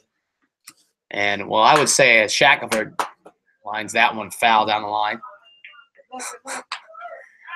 As they are a bunch of characters, like you said, but a bunch of fun-loving guys anyway. And Shackelford now faces Carnos on an 0-2 pitch. Coming up now as Adam Rojas stands on deck. Yeah, it looks like the Pilot's got somebody down in the pen still, getting hot. Shackelford is going to foul that one down the first base line.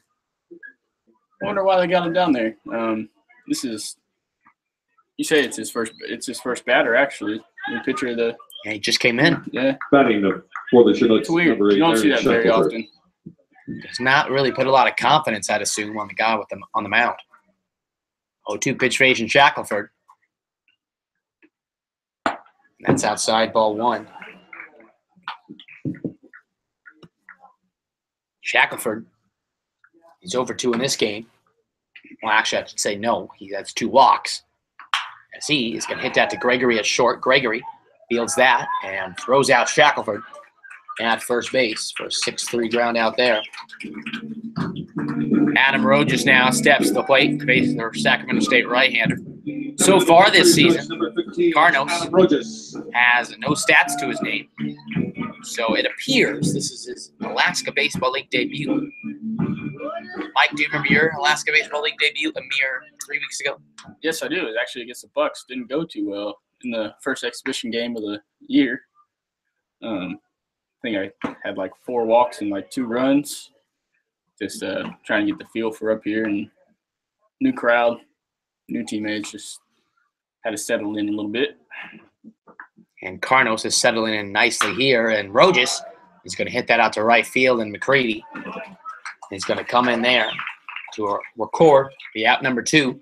Alex Schmitz now, who came across to score in the bottom of the 4th after a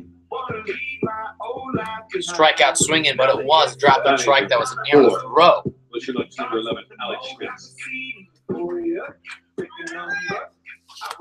He'll face Carnos with 2 away. And the pitch to Schmitz. In there for strike 1.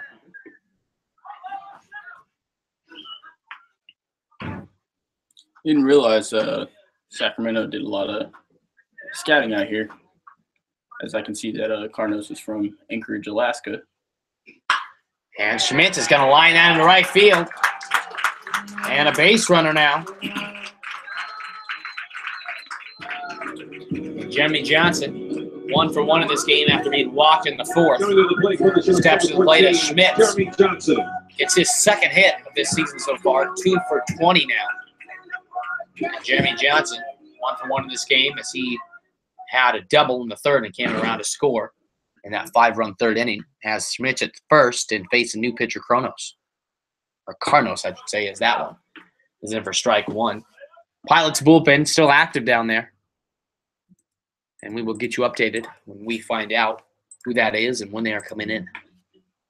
A 1 pitch and a big swing and a miss by Johnson. 0-2 count now. 6-3 is a score. Top of the 5th, 2 outs. Bottom of the 5th, 2 outs. Schmidt stands at first after that single to right field. Facing Carnos, the right-hander. 0-2 pitch. And Johnson out to Gregory at short. Gregory is going to throw over to Bess at first, and that's going to do things now for the Chinooks. When we come back, Carter Binns is going to lead things off. And the top of the 6th is Tyler Weekly is going to come back on the mound for the Chugiak Chinooks.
And as we come to the top of the 6th, Weekly, Tyler Weekly, that is, steps to the mound once more, facing Carter Benz, who's 0 for 2 in this game and struck out swinging his first 2 times. As Weekly gets ahead once more and has an 0-1 count now.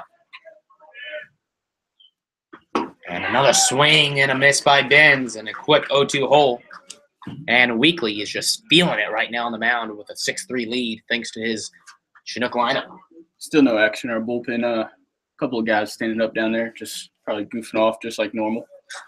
Good pitch there by Weekly. Fastball in.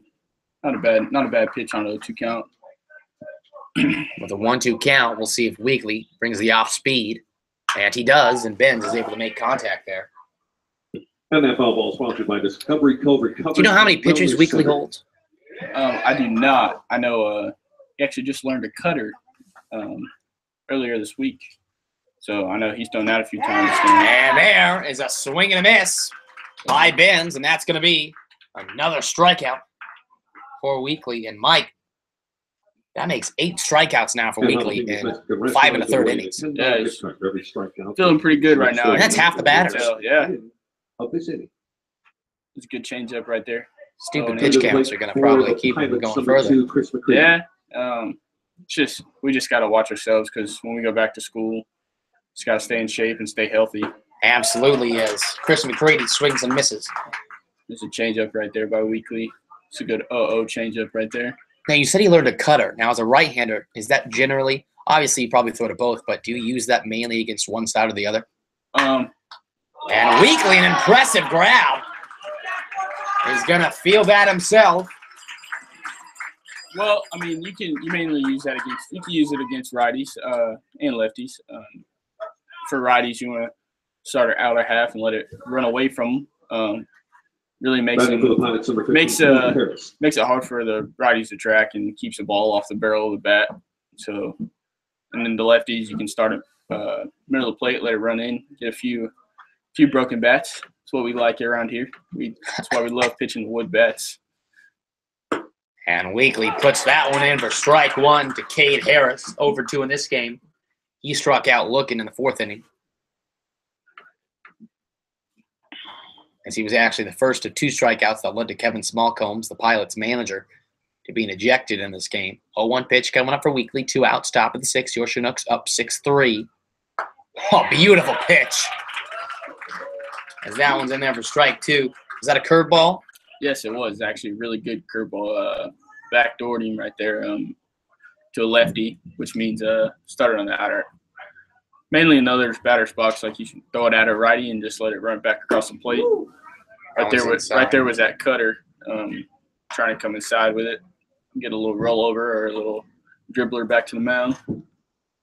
1-2 pitch now, facing the Chinook right-hander, who is dealing so far. This would be a good spot for a changeup in the dirt. Let's see what happens. To it. 1-2 pitch. That's popped up. Rojas going to give chase, and he's going to have a chance.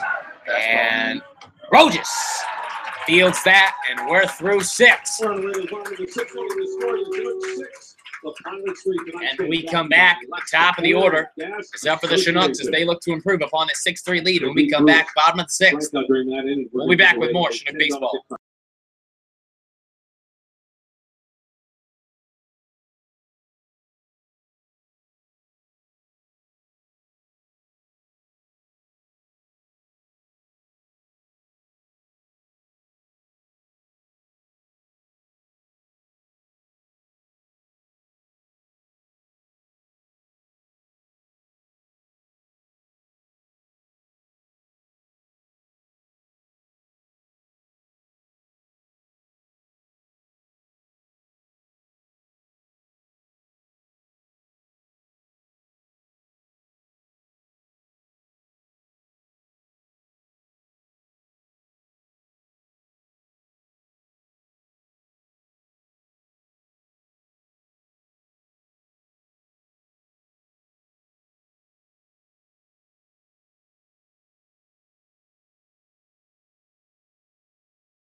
And as we're back here in the bottom of the sixth, Mike Capri is going to lead things off against Max Carnos. Mike Capri is 1 for 2 in this game. And in the fourth inning, he had a sacrifice hit. Mike has really taken over this leadoff spot. Been hitting pretty well out of it. As he had a hard hit ground out to the second baseman. And that's going to put a quick out number 1. And we talked about Weekly's performance. It looks like he's going to be done as Eddie Hyatt, his teammate, getting warmed up down there. Yeah, Eddie's good matchup for the Pilots. They got a lot of lefties in their lineup. Eddie's a lefty specialist, so we'll see how that goes. I think they have a total of 6 lefties in this lineup out of 9. And Gilcrease is going to lay that down, but that bunch just hitting a little too hard and rolls foul. 0-1 pitch now facing the Baylor right fielder. Levi, like I mentioned earlier, the leader in his league so far in sacrifice hits. And you want to talk about just a team player, well, that's what you get in Levi Gilcrease, 0-1 pitch.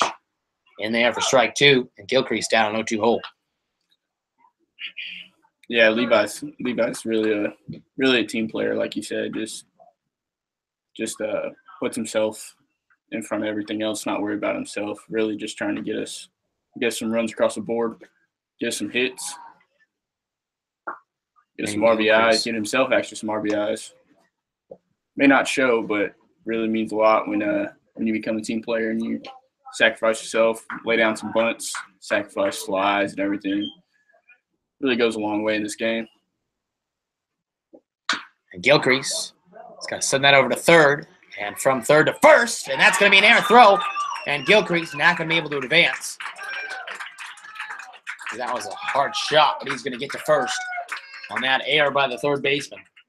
No, it's actually a really hard play for that third baseman. You got Levi runs pretty well, so it's hard for him. That third baseman's got to really make a strong throw, and to get Levi that deep over there behind third base, it's got to be a perfect throw. Can run a little bit. Justin Gomez now steps to the plate after that errant throw, puts Gilcrease at 1, and Gilcrease went about halfway. Or not even. He put about 1 step forward to the stolen base signal, but no go. No, right here, the pitcher's a little slow to the plate. We'll see what he does here. Gilcrease is going, and Gilcrease over to first, and that's off the glove. And Gilcrease is going to be caught in a pickle. Gilcrease is going to steam in a third, and Gilcrease is going to be called out. And an unfortunate thing there is Gilcrease probably thought this grounder was going to go over. Batting for the Chinooks, number 30. First.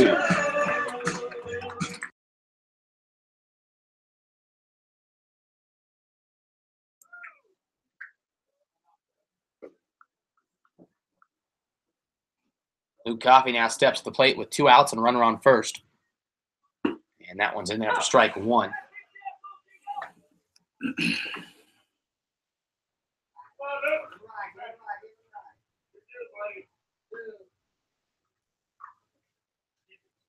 And the 0-1 pitch to Coffey. Coffey how's that in the Chinook dugout? Coffey now has no 2 hole here.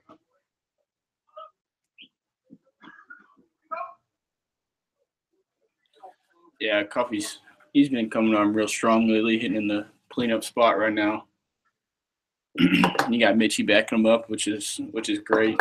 Our lineup's actually been coming a long way. And Coffey sends that over to left field, but that ball is going to go foul. Sponsored by Edward Jones Financial Investments in Gavin Reed. It's that ball fair. It's out of here.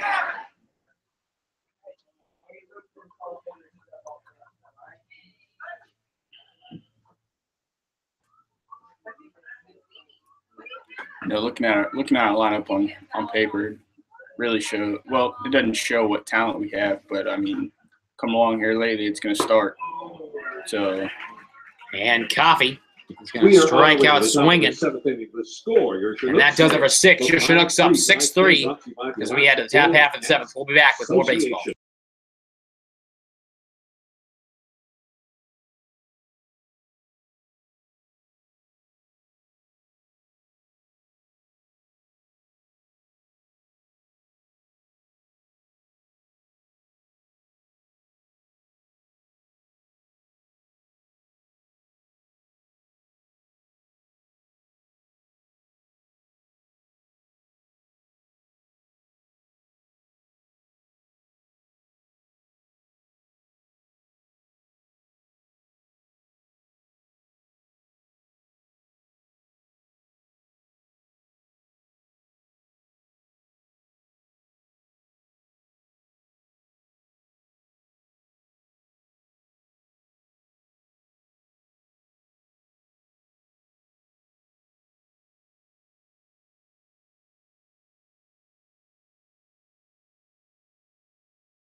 We're back here in the top half of the 7th. Eddie Hyatt on the mound for the Chinooks now, for the Fish. So there's a slider that missed just outside. You know, Eddie's come on strong lately against the lefties. Him and his little wiffle ball slider gets lefties really swinging. You know, as a lefty myself, I know I wouldn't want to see that as he goes there, fastball for a strike.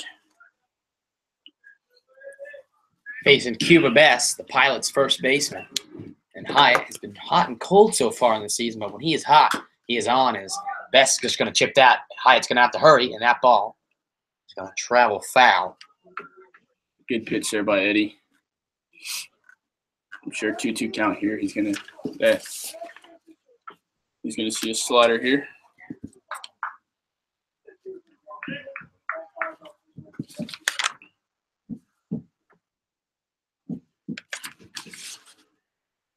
Two-two pitch, and like you said, Mike, that slider is his signature pitch, and I would not be surprised if he brought that out, especially against a lefty at the plate. 2-2 pitch. Hyatt throws. That slider just a little bit outside. Yeah, just trying to find the feel for it right now. He's really got to start that at that lefty's front hip and just let that slider run across the plate. 3-2 pitch coming from Hyatt. Hyatt misses outside, and that's going to be a walk. That's a close pitch right there, you know. Umpires really, it's hard. Umpires really nowadays don't call the ball where it crosses. They call it where it's caught. Back in the day, a lot of the umpires were pretty good about that, of calling where the pitch crossed instead of where it's caught. So Hyatt now faces Andre Gregory, who walked in the 4th, and that ball is down the line foul. Has some light warming up, it seems, by a right-hander in the Chinook bullpen. We'll see if that's a call in this inning. As Hyatt, so sometimes when he's rattled, very hard to get that control back, but hopefully he can find it with a runner on first after he walked Bess. Down there warming up, I want to say it's JJ. Yeah. Hyatt misses outside and low for ball 1. 1-1 count coming up now, facing the Charleston Southern left-hander. And speaking of JJ, if that is him, that's a great guy to bring in a situation to get an out, as he has a hard-throwing fastball, as that ball is lifted foul by the shortstop. And that ball his fastball reaches up to 94, 95 miles an hour when he wants to.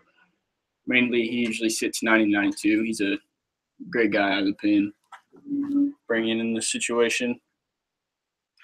And hopefully Hyatt does not need him to come in and get his mess done as he faces Gregory on a 1-2 pitch. Best stands at first. And that ball is to Coffey, just under Coffey's glove. And Gilcrease is going to get that.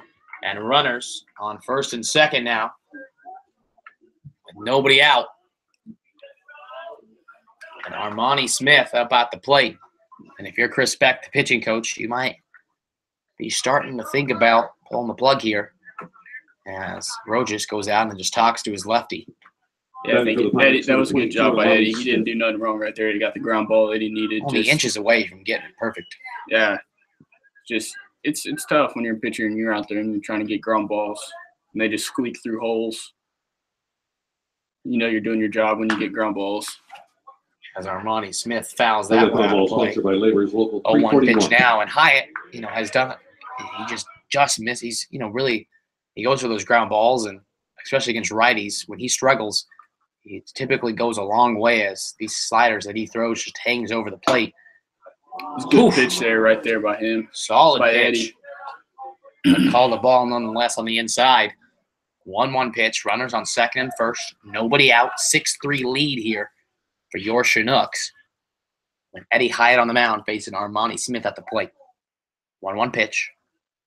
That's inside, and that gets away from Rojas. And no, that hits Armani Smith. And we are going to have bases loaded, nobody out for the top of the order here for the Pilots. And Mike, in this situation, if there's a ground ball, are you coming home or are you getting the double play and allowing that run to cross the plate? Right here, you're trying to get a double play. You're trying to get some outs on the board. Eddie right here really needs to roll a ground ball and just relax and, like I said, just get a ground ball for our middle infield. Get a double play right here. I mean, if the run scores, the run scores. I mean, it's 6-4, we still got the lead. It's not a big deal.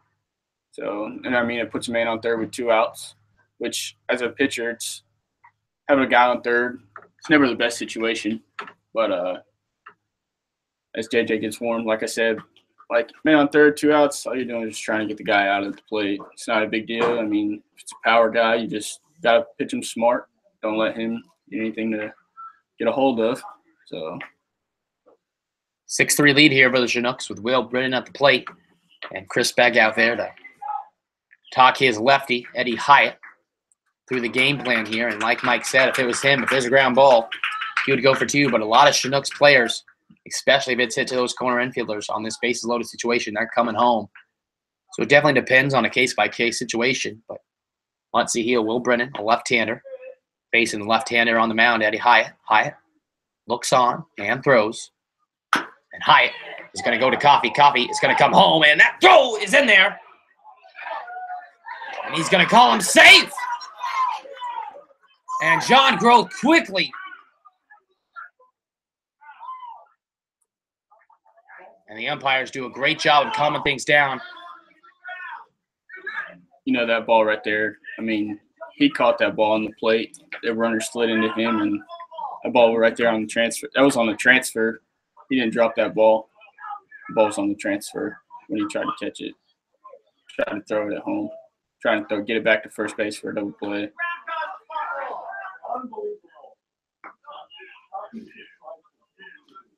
And the umpire, now from both sides, not in good graces, is that call At the plate for the Pirates. is going to cause a run to score.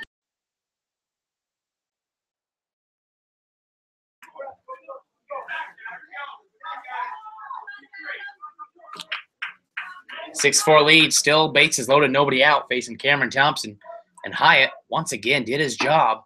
So he puts that one in for strike 1. This umpire struggling tonight. Eddie right here just really needs to relax and just get His himself emotions were a little high. As you know, Hyatt, just like every reliever and every pitcher for that matter, you know, his stats mean a lot, and that's going to hurt his ERA. And that one is lifted in the outfield. And that game, and they're going to hold the runner at third, and now bases loaded, nobody out, 6-5 game. And the Chinooks are in danger of giving up this lead. to make it 6-5 right here. It is 6-5 now. Messed up on the scoreboard, I can see. And Sam Cohen up. And that play at the plate that Adam Rowe just, you know, no matter even if he dropped it on the ground, he caught it with his foot on the plate, and that is going to have a severe impact. Hyatt puts that one in for strike 1. Just some bad calls by the umpires, but it happens. And Hyatt is going to have a strikeout situation here. Gonna have to work out of the jam. That one's in there for strike 2, and Hyatt dealing with his emotions firing on all cylinders. A strikeout would be critical, as I would not be surprised if the right-hander warming up and the Chinook bullpen comes in to try to get the double play. 0-2 pitch coming from Hyatt, nobody out, bases loaded, 6-5 lead. Down low for ball 1. And these Chinook fans here, passionate as always, were not happy with that umpire. As you could hear the fans yelling onto the fields. You know, the ground calls the fumble, and that's very true, as there should have been an out there. That misses outside, even count at 2-2, and John Groth quickly ran out of the bullpen to talk to the umpire. It looks like the Chinook righty is good to go down there, but we're focused right here on this 2-2 pitch coming from Hyatt, facing Sam Cohen, the catcher. And he hits Cohen, and that's going to tie this ball game. And still nobody out. And Chris Beck going to have to go talk to his left-hander Hyatt. As it looks like a pitching change is going to happen. And while that goes, we're going to take a quick break. This game is now tied at 6. Bases loaded for the Pilots and nobody out.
As we resume play here, Johnny Julian on the mound. Got a tough situation ahead of him with bases loaded and nobody out. Just needs to get a ground ball here.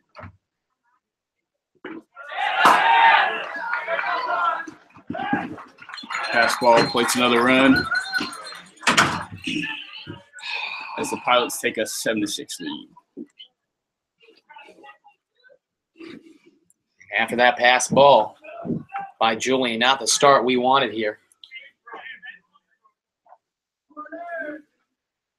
As the Pilots have plated 4 runs in this inning to take a lead.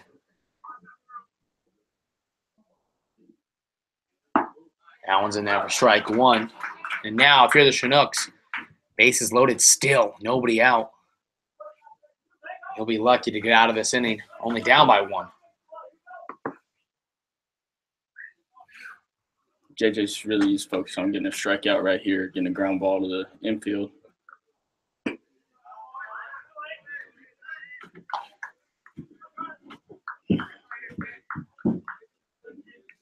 Excuse me, not a bases loaded situation, as on that pass ball, runners advance from first to second to third. 2-1 count now.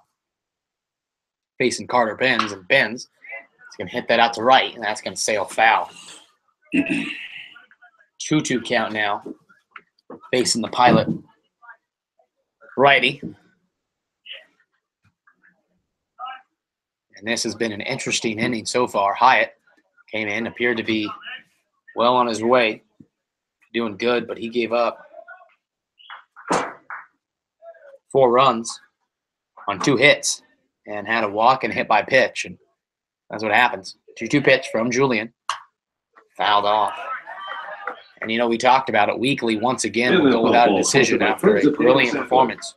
Yeah, it's tough as a starting pitcher, you know, coming out and you're up 6-3 and giving up your bullpen, giving up the lead. But like I said, it happens. I mean, usually our bullpen's pretty good. Just they'll find it. That one smoked out to center, and that's going to put some more runs on the board for the Pilots, and that gets past the outfielder Johnson.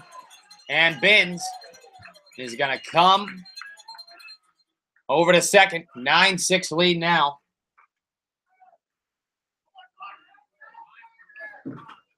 That was just a good piece of hitting by the Pilots. You know, JJ made a good pitch right there.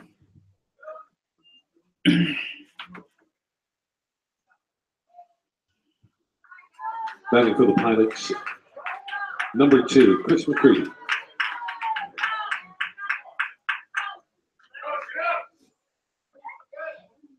Chris McCready now up, still nobody out. 6 runs on the inning here for the Pilots' 9-6 lead. And Julian misses down low, ball 1. Real tough transition coming from a dirt mound to an all turf mound. It's a little rough, but I mean, it may play a factor with these guys that haven't done it on a turf mound before, especially in metal spikes. It's a little difficult. In there for strike 1, and Julian on this turf mound will hope to find his footing here and get things on the right track. 9-6 lead for the Pilots. Carter Benz stands at second after a 2 RBI single and moved over to second on the air by Johnson out in center. Julian, the 1-1 pitch. Down low for again, ball 2.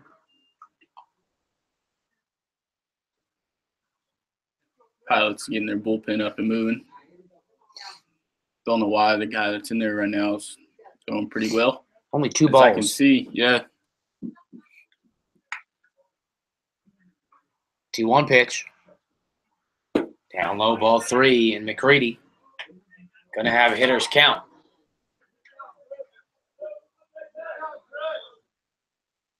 They just really needs to focus here on getting a ground ball and getting it out.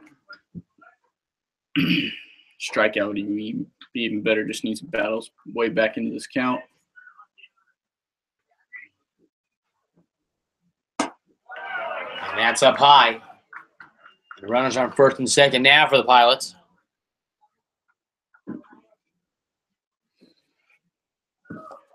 Cade Harris now steps to the plate.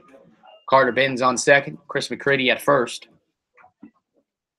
And right now, Julian just needs to focus on throwing strikes to give the Chinooks just a breath of life Number 15, Cade Harris. for their batting lineup. It's just some unfortunate calls by the umpire. It's cost the Chinooks lead here. Facing the third baseman, Harris, over 3 in this game. Runners on first and second. Down in the dirt. Ball 1. 9-6 game here in the top half of the 7th. Nobody out. Runners on first and second. Pilots have already plated 6.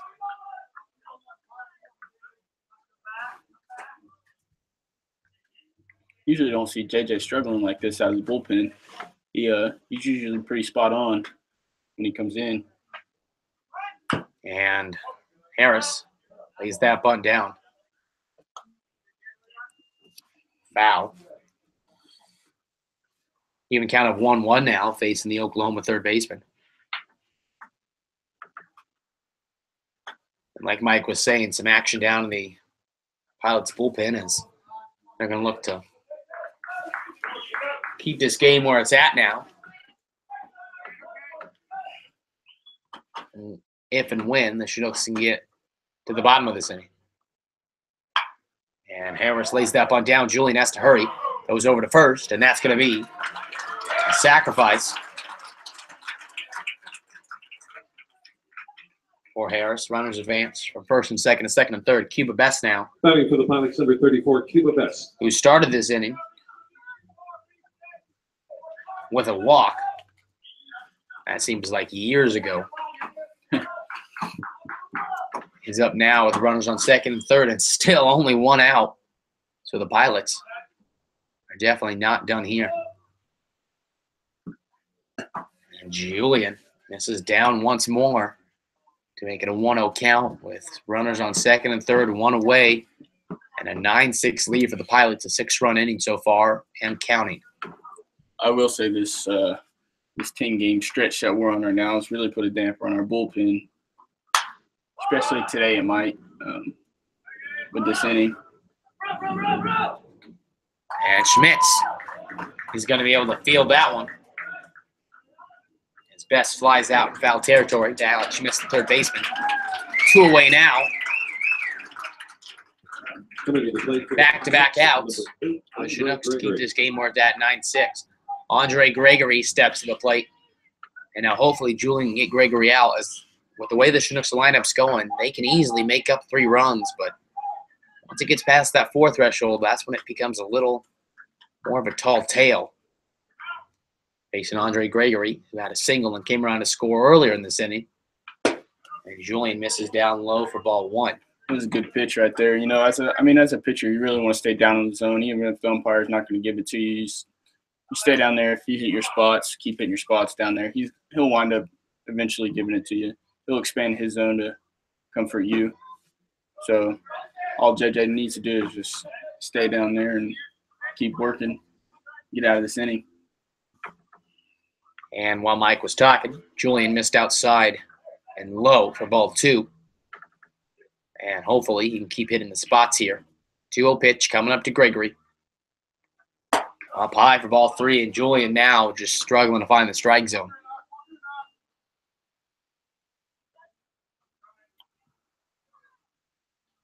No, Johnny's really avid. He likes to fish a lot. Did you know that? I actually heard him talk about it. Apparently, have you guys gone out yet? Yeah, we that one strike 1. We've been fishing once or twice. I think it was one time we went. He caught a little trout.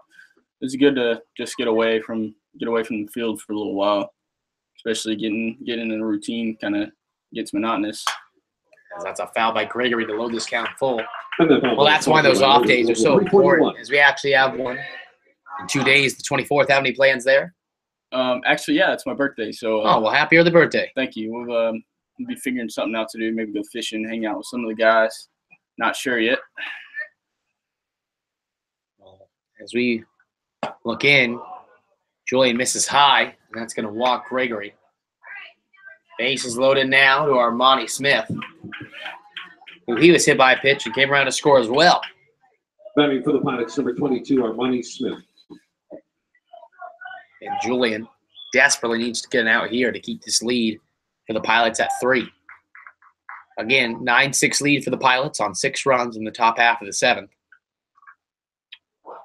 Also, yeah, another thing on JJ, he came into college as a shortstop, middle infielder. He didn't even plan on pitching.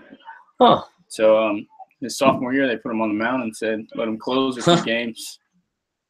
And look where we are now. Yeah, he was a hard-throwing right-hander. And that is for sure, and we'll hopefully have some hard-throwing fastballs here to get a strikeout. 1-0 pitch, down low, and Rowe just throws over to third to Schmitz. Schmitz able to keep that ball in front of him, nothing going. 2-0 count, facing the Southern Wesleyan right-hander on the mound. And, well, the sun has gone away, and it seems like with the sun, the Chinooks lead as well has gone away. 9-6 lead for the Pilots. Bases loaded, 2 outs, 2-0 count, facing the Pilot left fielder. Julian sets and throws. In there, strike 1. Looks like we got some rain rolling in around here around 10 o'clock. We got a 70% chance of rain. And by 70%, that means there's rain coming. Oh, yeah. The mountains are starting to be covered up by the clouds. And a swing miss by Smith. And speaking of clouds on the mountains, last night, Levi and I were driving back to our host family. It was like driving in a cloud. I thought we were going to crash. I thought there was going to be a bear coming across the street. I actually see my first bear outside of the cage not too long ago when we went on a hike. A little scary. As Julian misses up high for ball 3. 3-2 now.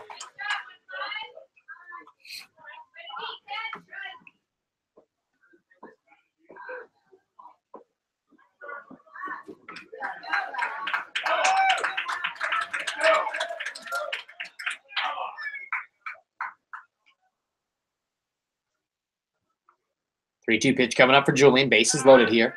Julian looks off now.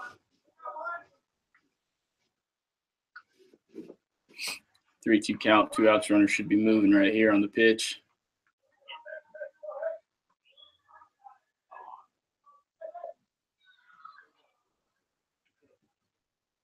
Three-two pitch from Julian down low, and that's going to bring home a run.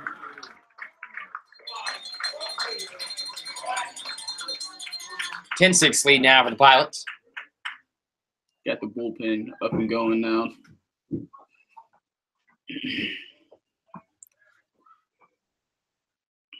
Batting for the Pilots, number 18, Will Brennan.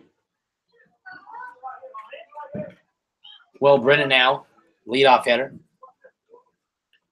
Steps to the plate now with bases loaded, 2 outs. 10-6 lead for the Pilots.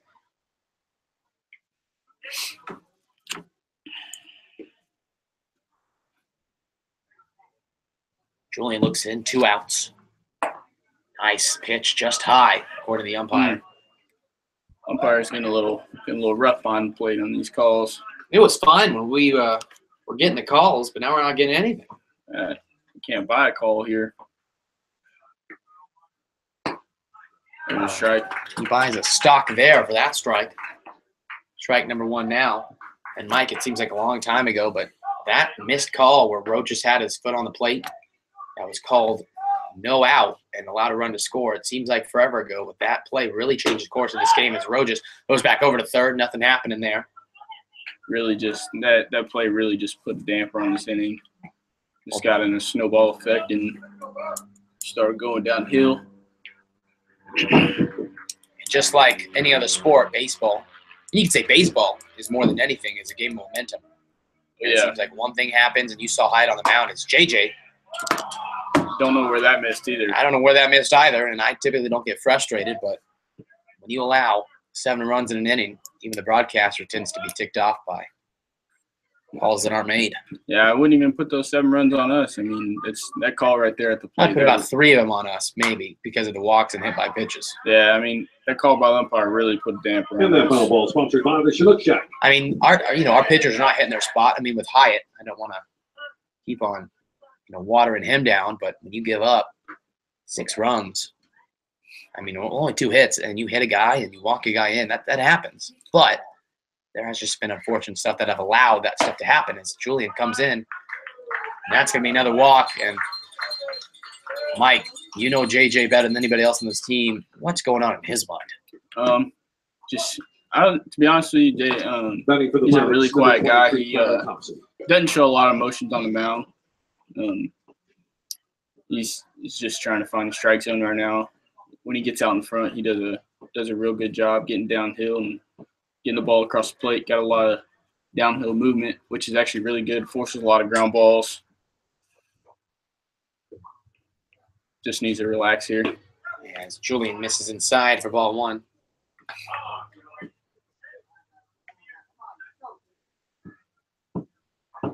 Here in this 8-run inning. 8 runs, man. Seems like more than that, to be honest. Julian puts that one in there for strike 1.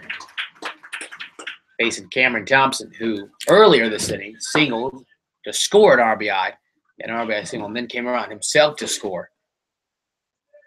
As 8 runs have been plated for the Pilots to give them an 11-6 lead. 1-1 pitch coming up for Julian.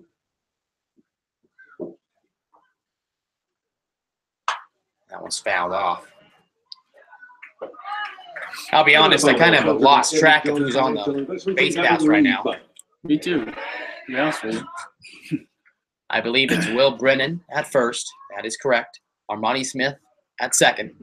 And Andre Gregory at third. And I am correct there. 1-2 pitch from Julian. Just misses getting that curveball down. Well, Mike, I mean, this is baseball. Sometimes you're feeling on top of the world, and sometimes it hits you right in the face. And all you can do is say, well, thank you, God, for just giving me the chance to play this game. Like I said earlier, baseball is a game of failure, you know. It's actually kind of like a love story. You love the game for, it just keeps on bringing you back. This JJ strikes out. And there is a high point in the love story called baseball as Julian gets Thompson strikeout swinging, and after a long top of the 7th, the Chinooks are back at the plate down 11-6 after 8 runs were played at the top of the 7th. New pitcher on for the Pilots. When we come back, your Chinooks have some work to do as they're down 11-6. Here's your winning ticket number 7.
And as we're back here in the bottom of the 7th, Brandon Mitchie up to bat. New pitcher, Cody Kerfman, in for the Oilers now. Cody Kerfman from Mount Hood Community College. Finished up his freshman year from Anchorage, Alaska.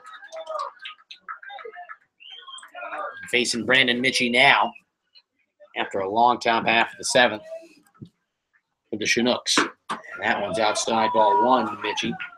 But Caleb, like I said earlier, basically, like we see baseball as like a love story, man. You love the game one day and then hate it the next, and then it's just what keeps drawing us back to keep playing this game. That was in there for strike one. Sometimes it goes your way and sometimes it doesn't. That's true. Yes, it is a love affair that will just continue to go. As Mike, I don't think there's anything the baseball could do to you that would make you hate it forever. As Mitchie grounds out to the second baseman Thompson. Thompson over to Best, and that's going to be a 4-3 ground out for out number one.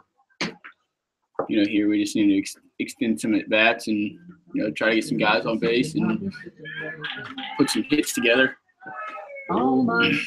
Aaron Shackelford up to the plate now from the Masters University. Number 8, Aaron Shackelford. Shackelford, one of the guys to really get to know here, as he was here last year, and you can just tell he just has a sense of maturity and calmness about him that really just resonates within him as he takes a strike one from Kerfman. Really just have to relax in this situation and know that we can put 5 runs up on the board. We did back in at the bottom of the third. Hit by hit as Shackelford, the big swing and the miss. 0-2 count now. The changeup right there. Kerfman now ahead in an 0-2 count. Pilot's right-hander sets and throws. Shackelford fouls that one off to keep the count where it at 0-2. I know for a while in the beginning of the season, we were out the Masters guys for a little while. They were playing in the NAI World Series.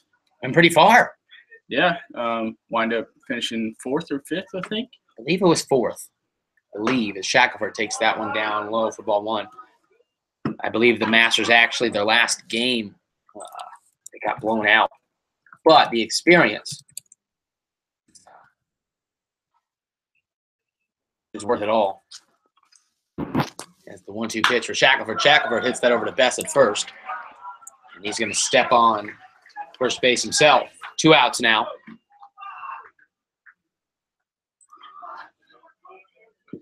Batting for your Chinooks, number 15, Adam Rogers. Adam Rogers now stepping to the plate and looking at the NAIA bracket. Masters fell to Oklahoma City in the losers bracket of the World Series, and Rogers going to hit that to third. That's going to be fielded by Harris over to Best, and that's going to be a quick 1-2-3 inning. We're going to head to the top of the 8th. The score 11-6 in control of the Anchorage Glacier Pilots. When we come back, looks like new pitcher on the mound for the Chinooks as we head to the top of the 8th.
New pitcher on the mound for the Chinooks on the top of the 8th, Tyler Yoshihara.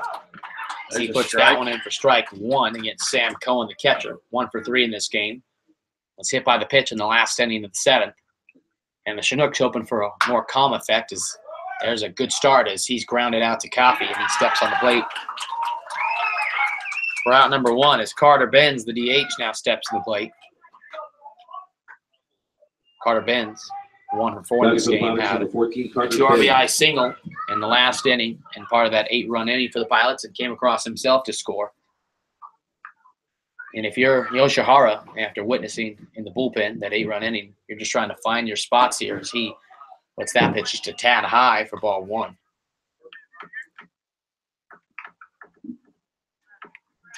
No, right here for Tyler, you just gotta get ahead of hitters and throw strikes and get some ground ball outs here and get out of this inning. 1-1 pitch coming up now for the Pomona righty. That one's popped up. Rojas going to give chase to it behind the backstop. That one's going to sail. Foul. 1-2 pitch now. Discovery Cove Recovery and Wellness Center. Facing Carter Benz.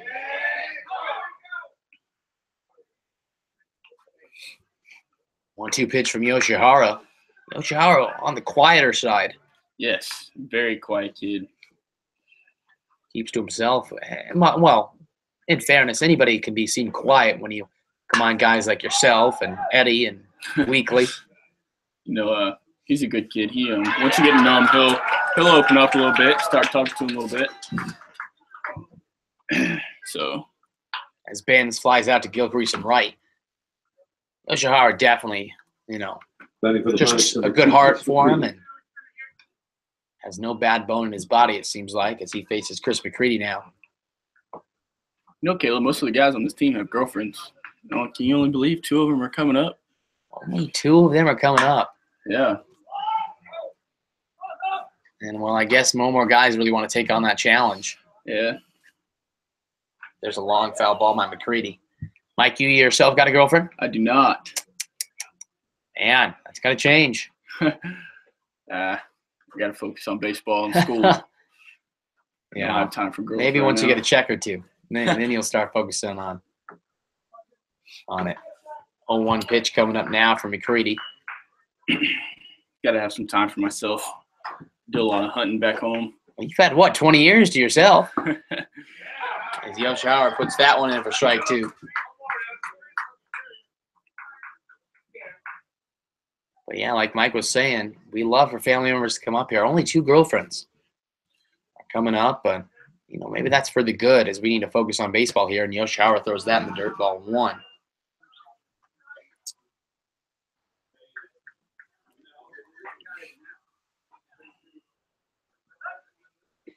And McCready here. Over 2 in this game. Walken scored in the last inning. Rips that to Mitchie at second. Mitchie fields that and throws over to Coffey. And that is an errant throw. And that's going to be an error on the second baseman. There's 3 errors on us today. Actually, no. Yeah. Actually, that's only 1. My bad. Sorry about that. It's the first error we've had in a long time. I'll be honest, the For the Pilots, number 15, scoreboard out there in the outfield is a little different from mine as I am the official scorekeeper for the home. I have that being the second error for us here, as I have to be unbiased as possible.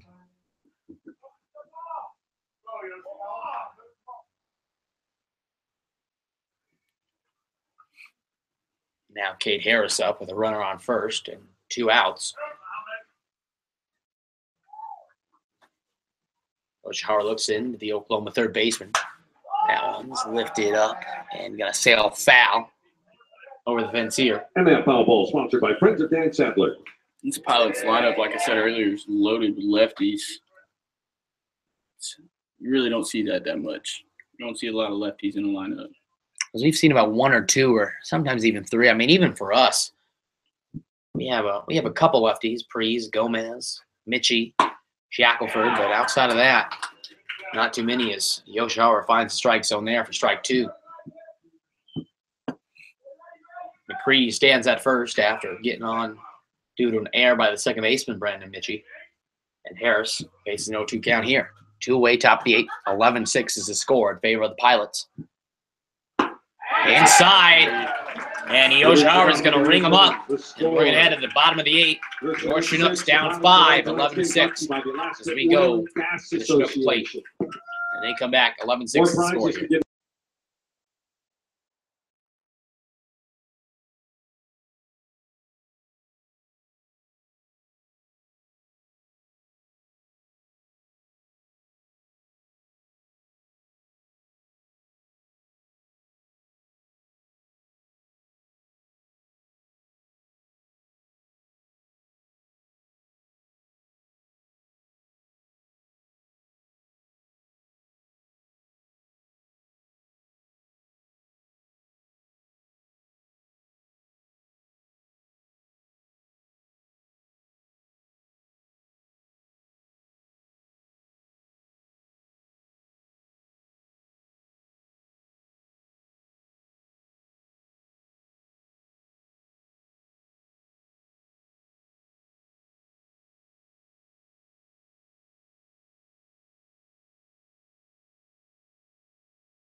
And as we're back here at the bottom of the 8th, myself and Mike Batten in the booth tonight. Alex Schmidt steps to the plate. The old Roberts, third baseman. Takes that one low for ball 1. Now Mike down 5. What do you think the mentality is for these Chinook hitters? Just got to be patient here and make this guy throw a lot of strikes, see if we can't get him out of the game, force him to see if we can't get Ladies him and gentlemen, to burgers and dogs are half get off into at their the Chinook bullpen Shack. and Half off for burgers and dogs at the Chinook Shack. get another guy out there, see if we can't keep running some new arms out there and make them work. We just need to, like I said, put some good at-bats together, put some hits together. We'll be all right. I know we can put up a 5-6 spot here. As we'll take 5, but we'll hope for 6. 1-1 pitch, and Schmitz is going to pop that one up. Cade Harris, third baseman, going to give chase, and he's going to put that away. And then out number 1 here. In the bottom of the 8th is Jeremy Johnson, the Chinook center fielder. Grounded out to short in his last attempt. He steps to the plate now. Coming to the plate for your Chinooks, number 14, Jeremy Johnson. Top of the order on deck now for the Chinooks. So if Johnson can find a way on, the top of the order has done a great job producing. So Johnson will try to get on as Kerfman puts that one in for strike 1. So far, the Chinooks have put 6 on the board thanks to 7 hits. And the Pilots have put 11 across the plate on 6 hits. That's Kerfman. This is outside, eating up the count, ball 1 now. 1 out, bottom of the 8th. Nobody on. 1-1 pitch coming up to Johnson, the center fielder. That one's foul to the backstop here.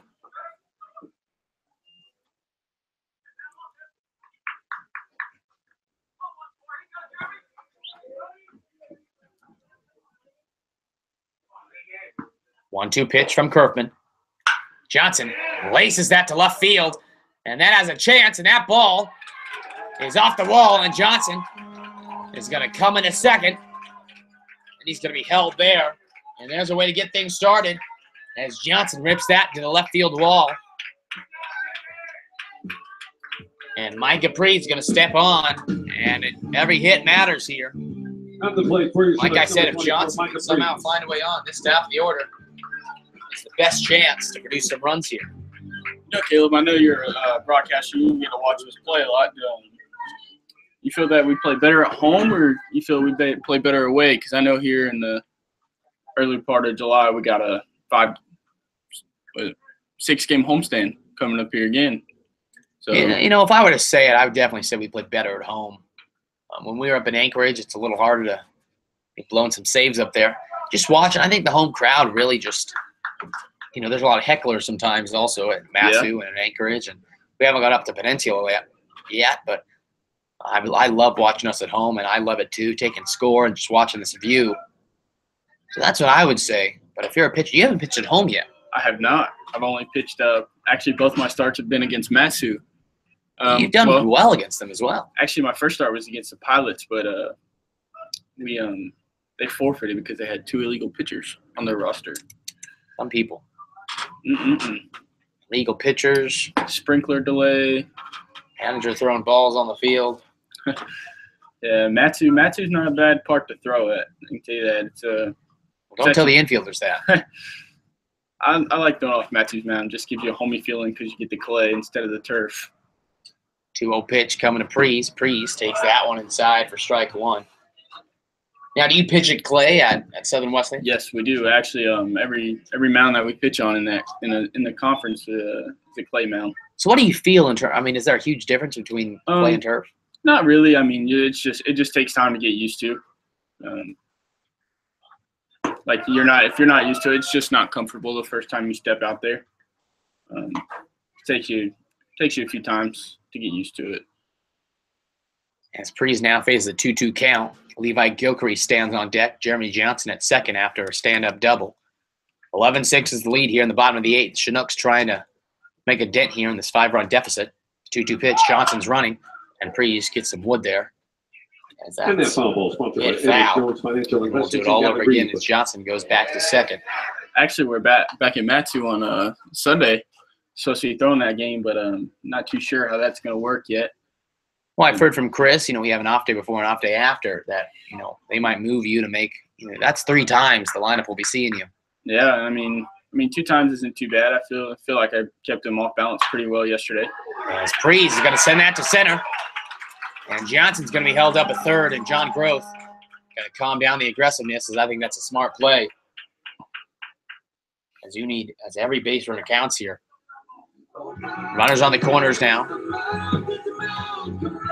Yeah, like I was saying about the Miners are a pretty good team this year. Well, they're the best team in the league. They're defending champions. I think it shows. We should have had the meet last night. I know we play them coming up on the 28th. Or no, we actually play them coming up on 25th Thursday. this Sunday at Matsu. And Thursday. And we play them tomorrow as they come here to Lee Jordan Field. So that's tomorrow at 7. We would love to see you guys out here. Losing track of my days.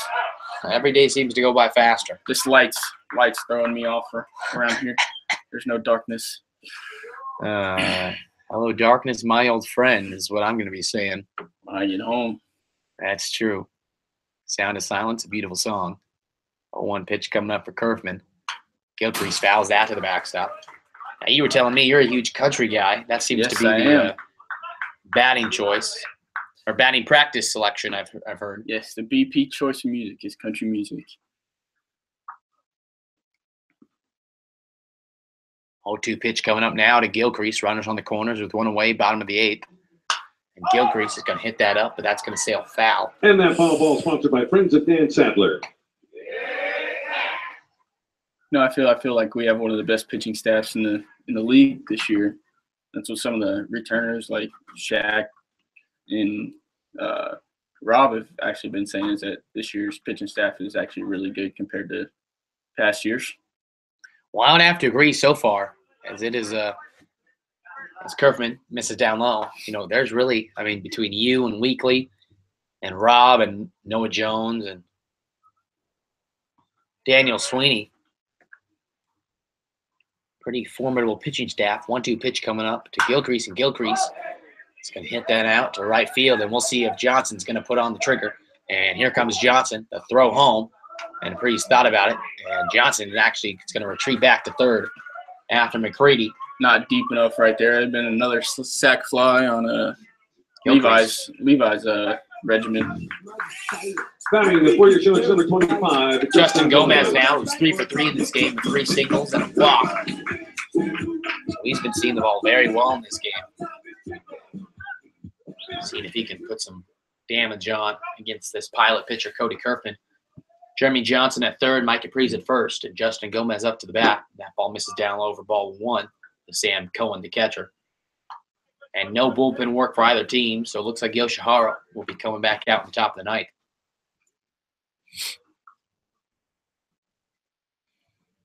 Two outs here, bottom of the 8th, 1-0 pitch to Gomez. Down low again, ball 2. Justin Gomez, a very patient hitter. Waits for his pitch, and when he gets it, he strikes. With the 2-0 pitch, he should be getting one to hit here. But I doubt Kerfman's really in a battling mode with a 5-run lead.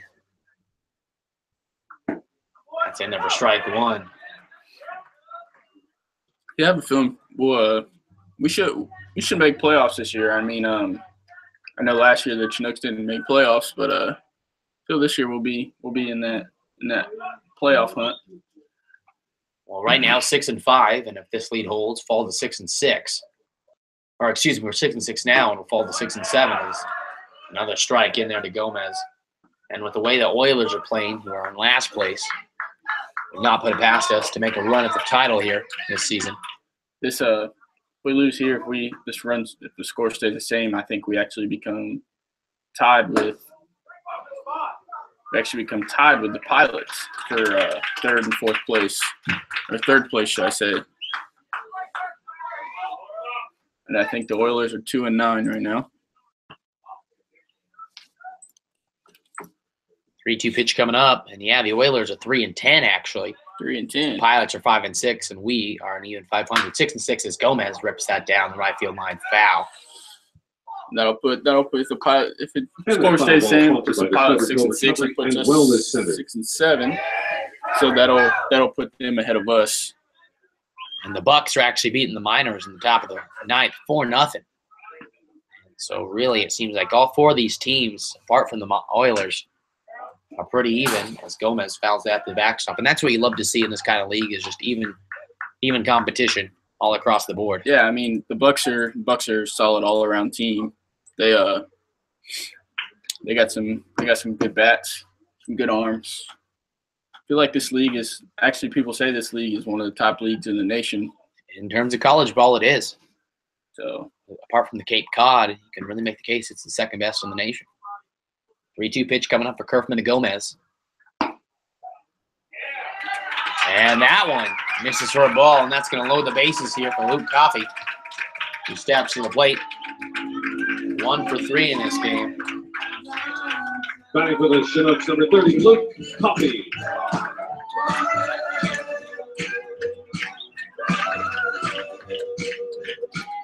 Two outs, bottom of the 8th, bases loaded, 11-6 lead for the Pilots. And Luke Coffey will look to send one over the fence here, or at least put in the outfield fair and out of a reach of a Pilot outfielder. He steps into this game 1 for 3. we actually have a doubleheader coming up, don't we, Caleb? Yes, we do. On the 1st, 2nd, 3rd, 4th of July? Yes, 4th of July, we have a doubleheader here against the Miners. And against the Miners, that will be a good time to put 2 wins on the board.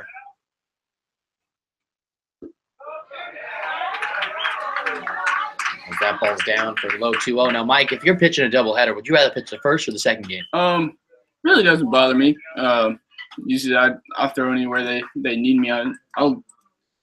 If they need me to come out of the bullpen anytime, I will. Just got to tell coach I'm feeling good and feeling right to come out there and pitch.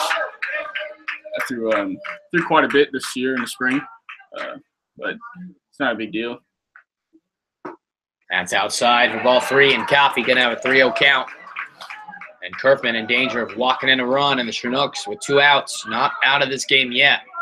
If they can tack on to this deficit, if not tie it or take the lead, just put some damage on it, then bottom of the 9th, give it another try. That is in there for a strike. Good plate cover there by the catcher. Right here, 3-1 count. Luke's taking a pretty nice swing here on pitch over the middle of the plate. As Luke has been seeing the ball very, very well lately. He'll look to unload here. Ball 4. That's up high for ball 4. That's going to play to run as Jeremy Johnson comes home. The bases loaded still 11-7. So, Mike, it only takes 1 swing of the bat to even things up here. And we got a man up to the plate with some power that can do it. You know that's in Brandon Mitchell's mind. Mike Apree's on 3rd, Gomez at 2nd. And Luke Coffey at 1st. And we might have a pitching change here as there's a guy getting warmed down in the Oilers bullpen, and the pitching coach going to have a word with his While the pitcher coach now. confers with his pitcher, Fred Myers is awarding a $10 gift card for every stolen base. Let's give one out right now. Yeah, he's just telling him to calm down and relax right now. 708 717 708. 717 708 for us, we got a Fred rattle. Myers See if with a Brandon $10 Mitchell gift card can courtesy do some of the damage Chinooks. here. We seen him put a ball in the parking lot earlier this week.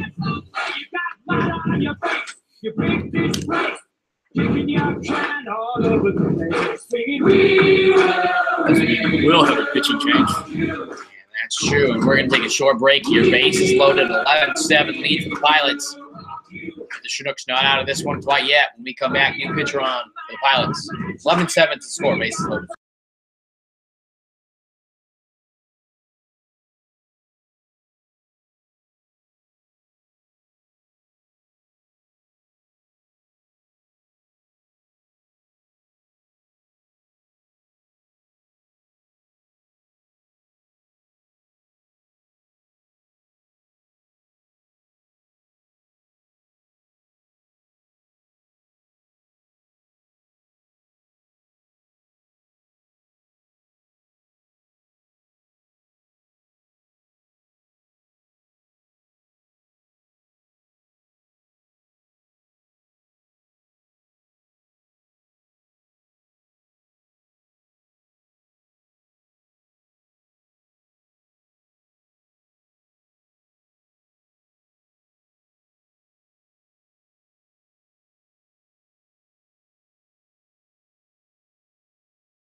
And so we're back here in the bottom of the 8th after a pitching change. Will Brennan on the mound.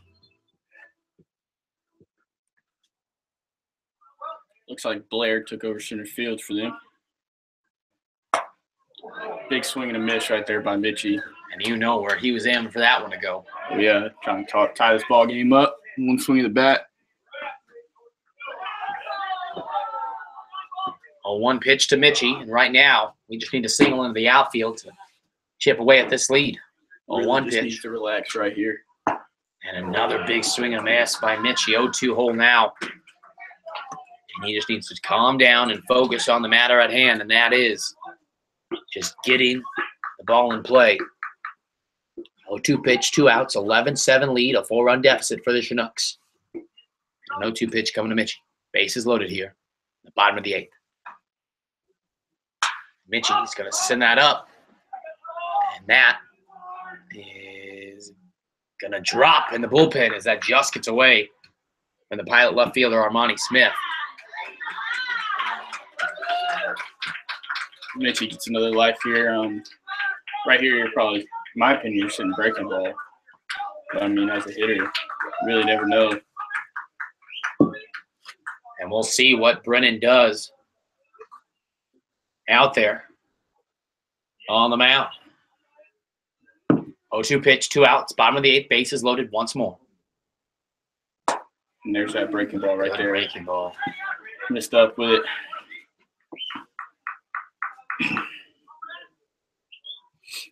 Gives Mitchie a chance to see the spin on that ball and track that ball all the way in. 1-2 pitch, 2 away. That one's down on the dirt, ball 2, and Mitchie doing a good job of being patient here. That's all we need him to do is just be patient, relax, and put the bat on the ball, put it in play. Put the ball hard on the ground. As Brennan looks in, 2-2 pitch, 2 outs, bottom of the 8th, 11-7 lead for the Pilots. Off speed right here. Nope. And a big swing and a miss by Mitchie. And that's going to do it for the 8th inning. We've reached the top of the One ninth run inning. The score for the Chinooks, but when we come back, it's the top of the ninth. The Pilots up to the plate, Game is brought 11 to you by to the 7 Alaska lead. Oil and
In the top of the ninth, Cuba Bess up now.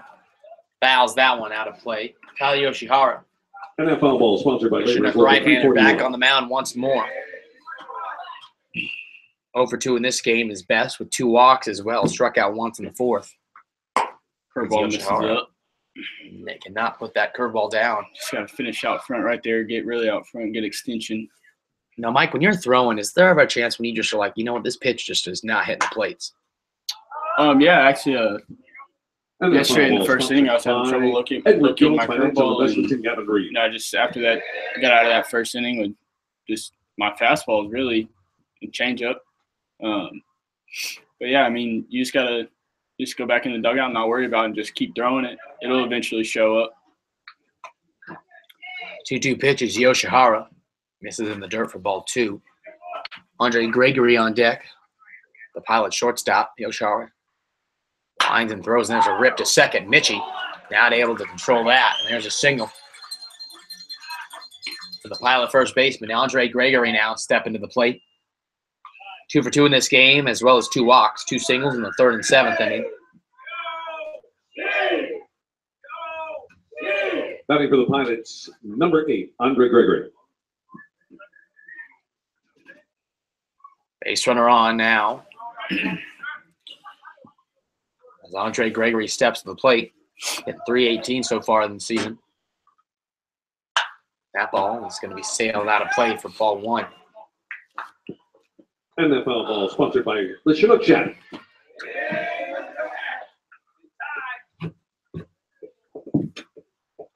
A 1 count now. With the runner on first, nobody out here in the top of the ninth. Chinooks down 4. 11-7 is the score. That ball's down low. Ball 1. It's not a bad pitch there by Yoshi, just trying to get him to chase. Need a little weak ground ball right here. Maybe get a double play. 1-1 pitch. Nobody out. Top of the ninth. Runner on first. That ball is out to right. Gilcrease is going to give chase, but that ball is going to sail over the fence. Foul. Gilcrease ball sponsored by speeding over there. Runs into the train link fence. 1-2 count.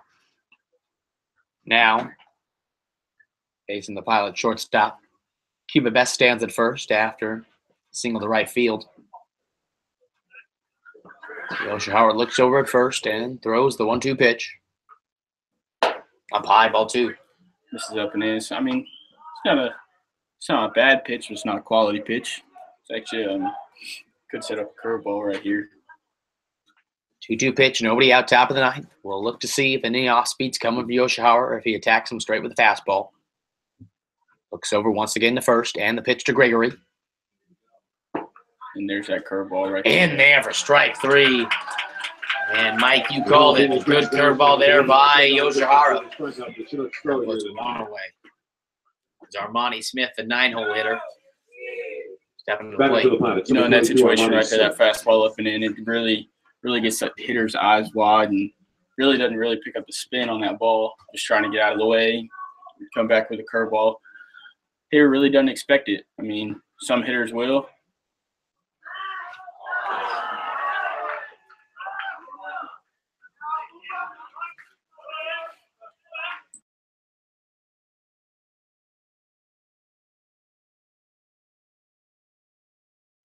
After a wild pitch by Yoshihara, the runner goes over to second. Rojas did all he could, but that ball was in the dirt too far to the right. And Rojas going to have a word with his right-hander. Good throw by Rojas, though.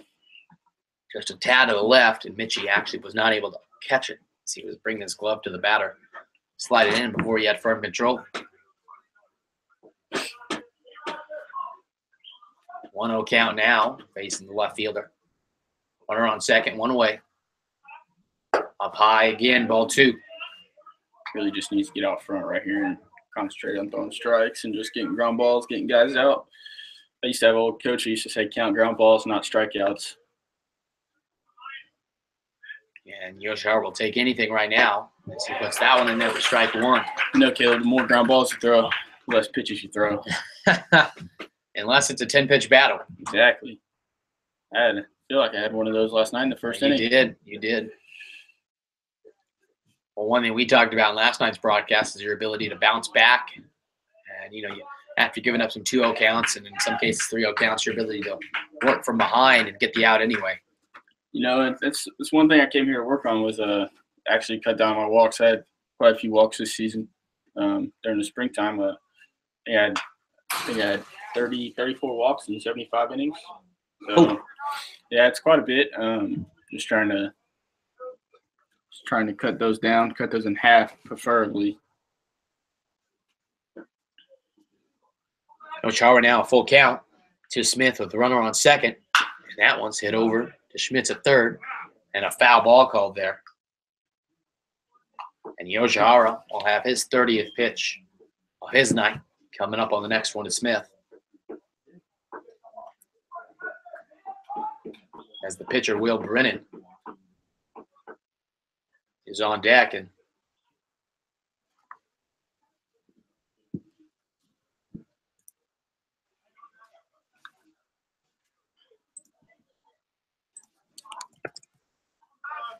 Yoshihara, the 3-2 pitch.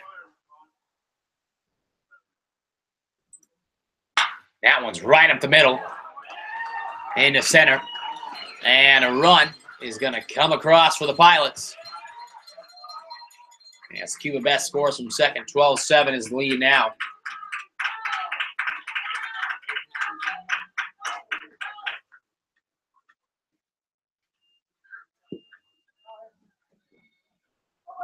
Batting for the Pilots, number 18, Will Brennan. Will Brennan now steps to the plate. And there for strike 1 is Yoshihara.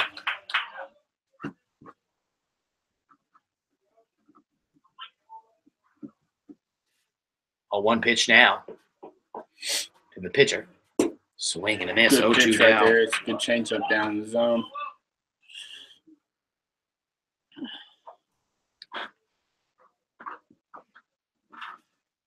Oh, 2 pitch for Yoshihara ahead on Brennan. And delivers. The dirt ball 1. Good job of Rojas. Able to keep that in front of him. A little waste pitch right there.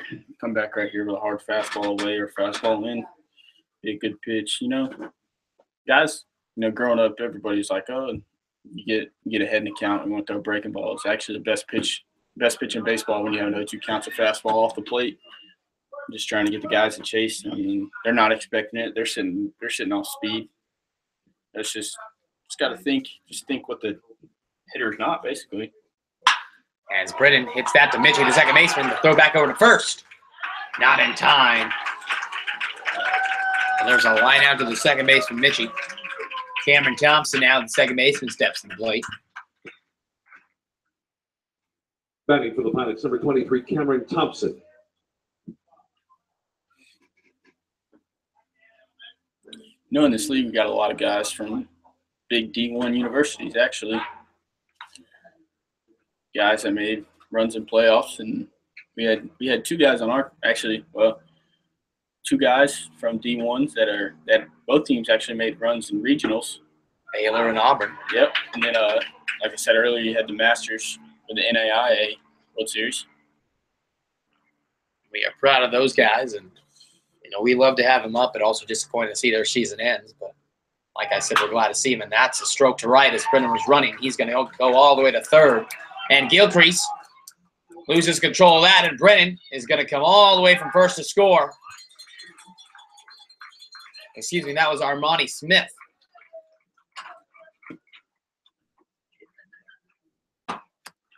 That's a hit in there.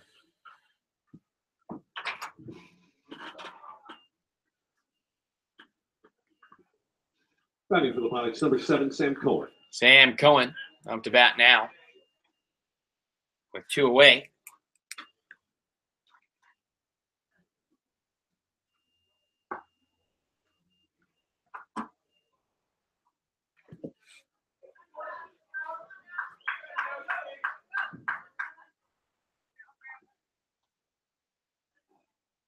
And the 1-0 pitch.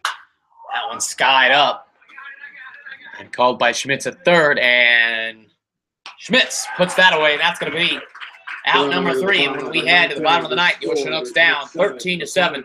We'll be back. Your Chinooks up for their last chance in this ballgame.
And as we're here in the bottom of the ninth, Aaron Shackelford up against Brennan the lefty. Takes that one in there, strike 1. I have a feeling right here we're going to put up a crooked number. That's what we can hope for here. We got a big hunch right now. Got a lot of faith in our offense.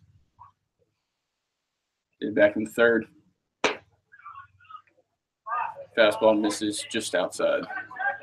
Good eye by Shaq.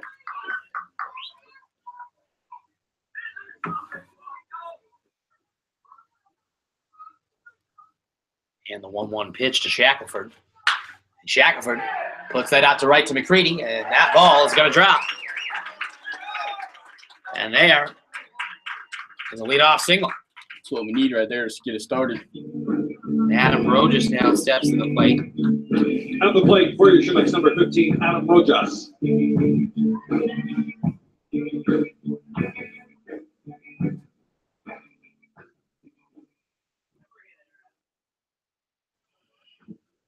Rojas digs in with a runner on first.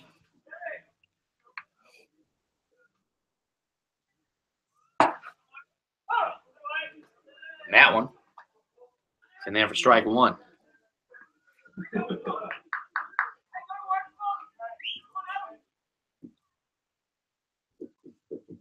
And Rojas digs in on 1 count. Nobody out here. Fouls that one out. And that foul ball sponsored by Friends of Dan Sadler.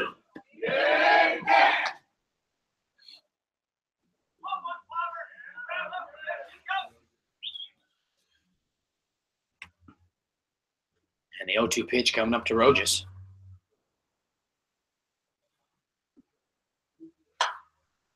And Rojas sails that one again, foul. And that foul ball Keep sponsored by battling right Laborers here. Keep Local working this count. 341. See if we can't get another guy on base.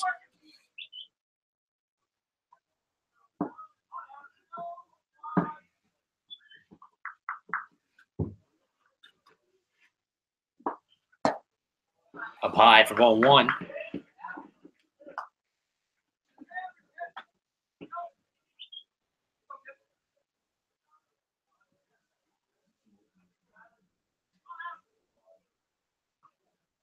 Rojas, the 1-2 count. Up high for ball 2. Work this count back even right here. 2-2 pitch coming up now with Shackelford at first, down 13-7 on the Chinooks. And Alex Schmitz stands on deck. 2-2 pitch. And Rojas strikes out swinging there. 0 for 5 in this game now. Schmitz now comes to the plate. 1 for 4 in this game. Shackelford stands at first after the single to right field. 1 away, runner on first, 13-7, the lead for the Pilots. Brennan throws. Schmitz hits that in the right field, and that's going to be another single. About to go base to base right here. And Jeremy Johnson is 2 for 3 tonight. Seeing the ball well tonight. That's very true as he ripped a double in the left field, almost went over the fence. In the 8th. Coming to the plate for your Chinooks, number 14, Jeremy Johnson. Jeremy's really came on strong here lately. He started off his Chinook career a little ugly, but has found his groove since, especially in the outfield. And in this 9-hole here with 1 away, runners on first and second. And Johnson can take that one for strike 1. Covers a lot of ground. That's true. It's impressive to see. As there have been plays he's made in the left that I thought the center fielder was going to make, that he has just come out of nowhere to make the catch. Yeah, and they actually switched him in Micah Prees. They put Micah in left and moved Jeremy to center. And that one's up high. It looks now that John Groth is going with an outfield rotation, which, you don't know if that's best in the long run, as you would like your position players to kind of have a set position. However, we have 3 outfielders that are used to playing center field, so you got to have them get there one time. It's one pitch. It's a little rough trying to rotate everybody in and out. We actually got another outfielder, Preston White. He's also a pitcher. I think he's down in the bullpen right now. So Preston will definitely come in when one of our outfielders need an off day. You saw he was playing left for Mike Capriz a few nights ago, and I'm sure that he'll be in the lineup, especially maybe on one of those doubleheader days. Yeah. 1-2 pitch. Season can be a little rough. I know it's you come off of most guys come off 50, 55 game seasons during the springtime at their schools, and then come here and play 40, 50 games again in the summertime. Kids up there in a matter of 2 months. I know I reported June 2nd. I think we started up the 5th. 5th was our exhibition. June 6th was our season opener. So yeah, I know it's a big turn. It's a quick turnaround. Really got to stay on top of your stuff as soon as you get out of school. 2-2 pitch down in the dirt. And that's going to load this count full. Runners on first and second. Shackelford at second. Schmitz at first. And Johnson at the plate facing the full count now. Johnson, a very patient hitter, but aggressive at the same time. When he gets his pitch, he attacks. And with his speed, if he can get one down the line or in the gap, it's a horse race. 3-2 pitch from Brennan. And that one's going to be popped up, and the catcher, Cohen's going to give chase, and he's going to put that away. And the Chinooks down to their last chance here in Mike Capriz.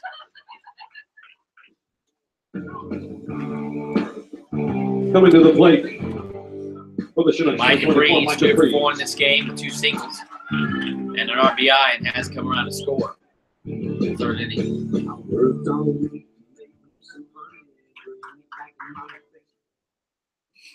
2 outs here at the bottom of the ninth. Will Brennan looking to close things out here for the Pilots.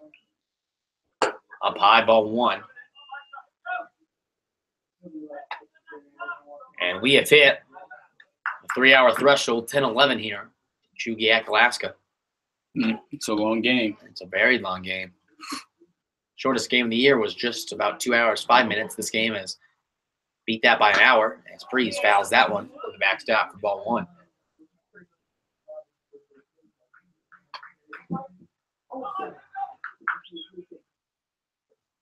One pitch coming up for the lefty on the mound for the Pilots. Looking to finish things here. See if Mike can put a base hit down the line or somewhere in the gap. Preece sends that one foul. Micah Preece is a very good contact hitter. And it seems like every time he's at the plate, he's sending one to center in this leadoff hole. Just very embrace that leadoff spot. That is very true. Does a very good job. 1-2 pitch. Chinooks down to their final strike. And that's another foul. Micah Preece battling up there.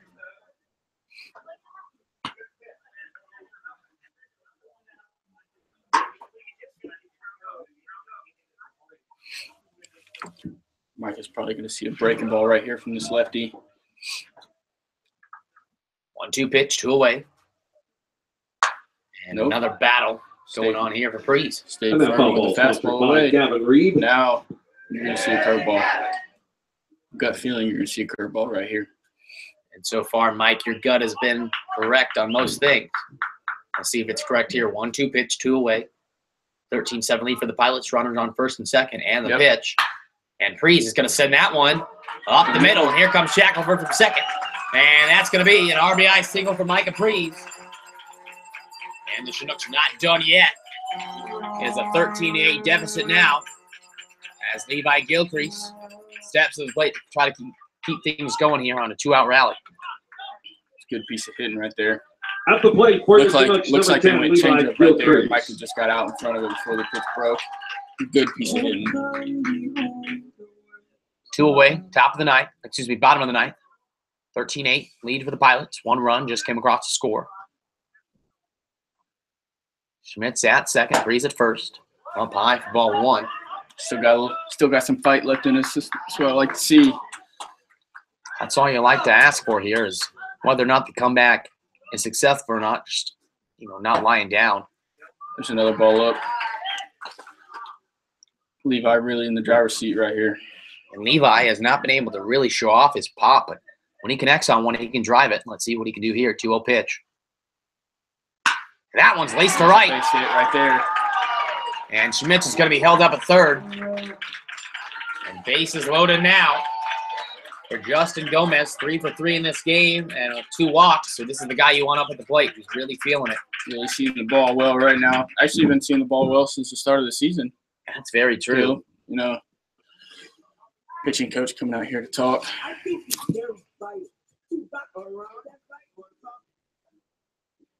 And we're going to have a meeting on the mound for Will Brennan. Really got this guy rattled right now. That's what we want. All our coach is doing is trying to slow the momentum down. So we've seen that before in the majors, kind of like ice in the kicker. As baseball really does not balance. However, this could be used as maybe get Gomez thinking a little bit more about the situation he's had. As we know Gomez and the power he possesses. Not mind putting one over the fence, but right now the mentality Gomez needs to have is all I need is a single. Exactly. Pass it on to the next guy. It's not a one-man horse race here. It is a team relay of sorts, and it is a marathon to come back from the 13-8 deficit. You got a really good hitter right behind him with Luke. I mean, our whole lineup's been seeing the ball pretty well lately. And that one's down low for ball 1, and a good start here for Gomez on the plate. Bases loaded. Alex Schmitz at third. Mike Preece at second. Levi Gilcrease at first. Justin Gomez at the plate. 13-8 lead for the Pilots. And 2 outs in the bottom of the ninth. In there for strike 1, and this umpire having a very low strike zone. All Brennan's doing right now is trying to put the ball across the plate, trying to get ahead in the count. And with a 5-run lead, you can afford to do that. As Gomez is going to hit to second base Thompson. Thompson is going to throw over to first, and that's going to do it. And there's a game. As the Pilots win this game 13-8. Not much to talk about in terms of joy. Mike, I want to thank you for joining me here, as I'm sure you'll be up here with me several times. Chinooks lose 13-8, losing pitcher. Eddie Hyatt, winning pitcher. Is Max Carnos. So it was a fun-filled game, and we'll be seeing Mike later in the press box this season.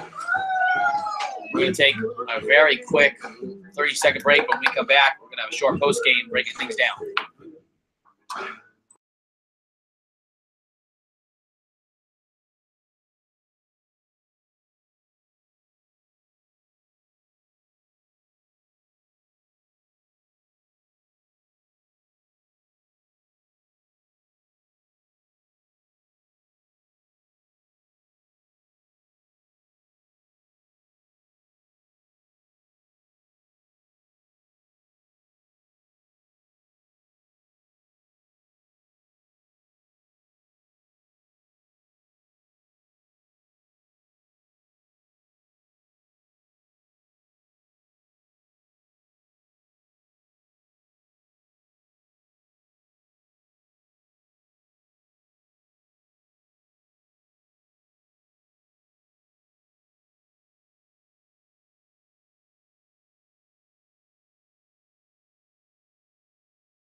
And as we're back here, the Chinook post-game coverage, I am Caleb DeWart giving the post-game. A rough game tonight for your Chinooks, losing 13-8. Really was a dominant performance by our starting pitcher, Tyler Weekly. But our bullpen just could not hold the lead as Eddie Hyatt got the loss with 6 runs. And just not a good outing in terms of our bullpen. You know, that's what happens, though, in baseball. I was talking to Mike during the game. It's like a love story. Sometimes it's full of ups and downs. And right now, the Chinooks had a 5-game winning streak headed into last night, losing last night, a tough one to Matsu, 10-4. And you should say that we should have won that game last night. And going to this game against the Anchorage Glacier Pilots, we should have won tonight. That's the mentality we need to have as we fall to 6-7. Still in, as we are now in 4th place in the ABL League. Pilots moved to 6-6 and even 500. Looking in the future, tomorrow, Noah Jones on the mound for the Chinooks as we host the Matthew Miners here. The Pilots are headed up to Peninsula as they have a 3-game series against the Oilers. And so something to look forward to tomorrow, I think, is just really how your bats rebound. I mean, against Matsu, we know their pitchers know us, and it's really interesting to see how we can bounce back from that 7th inning.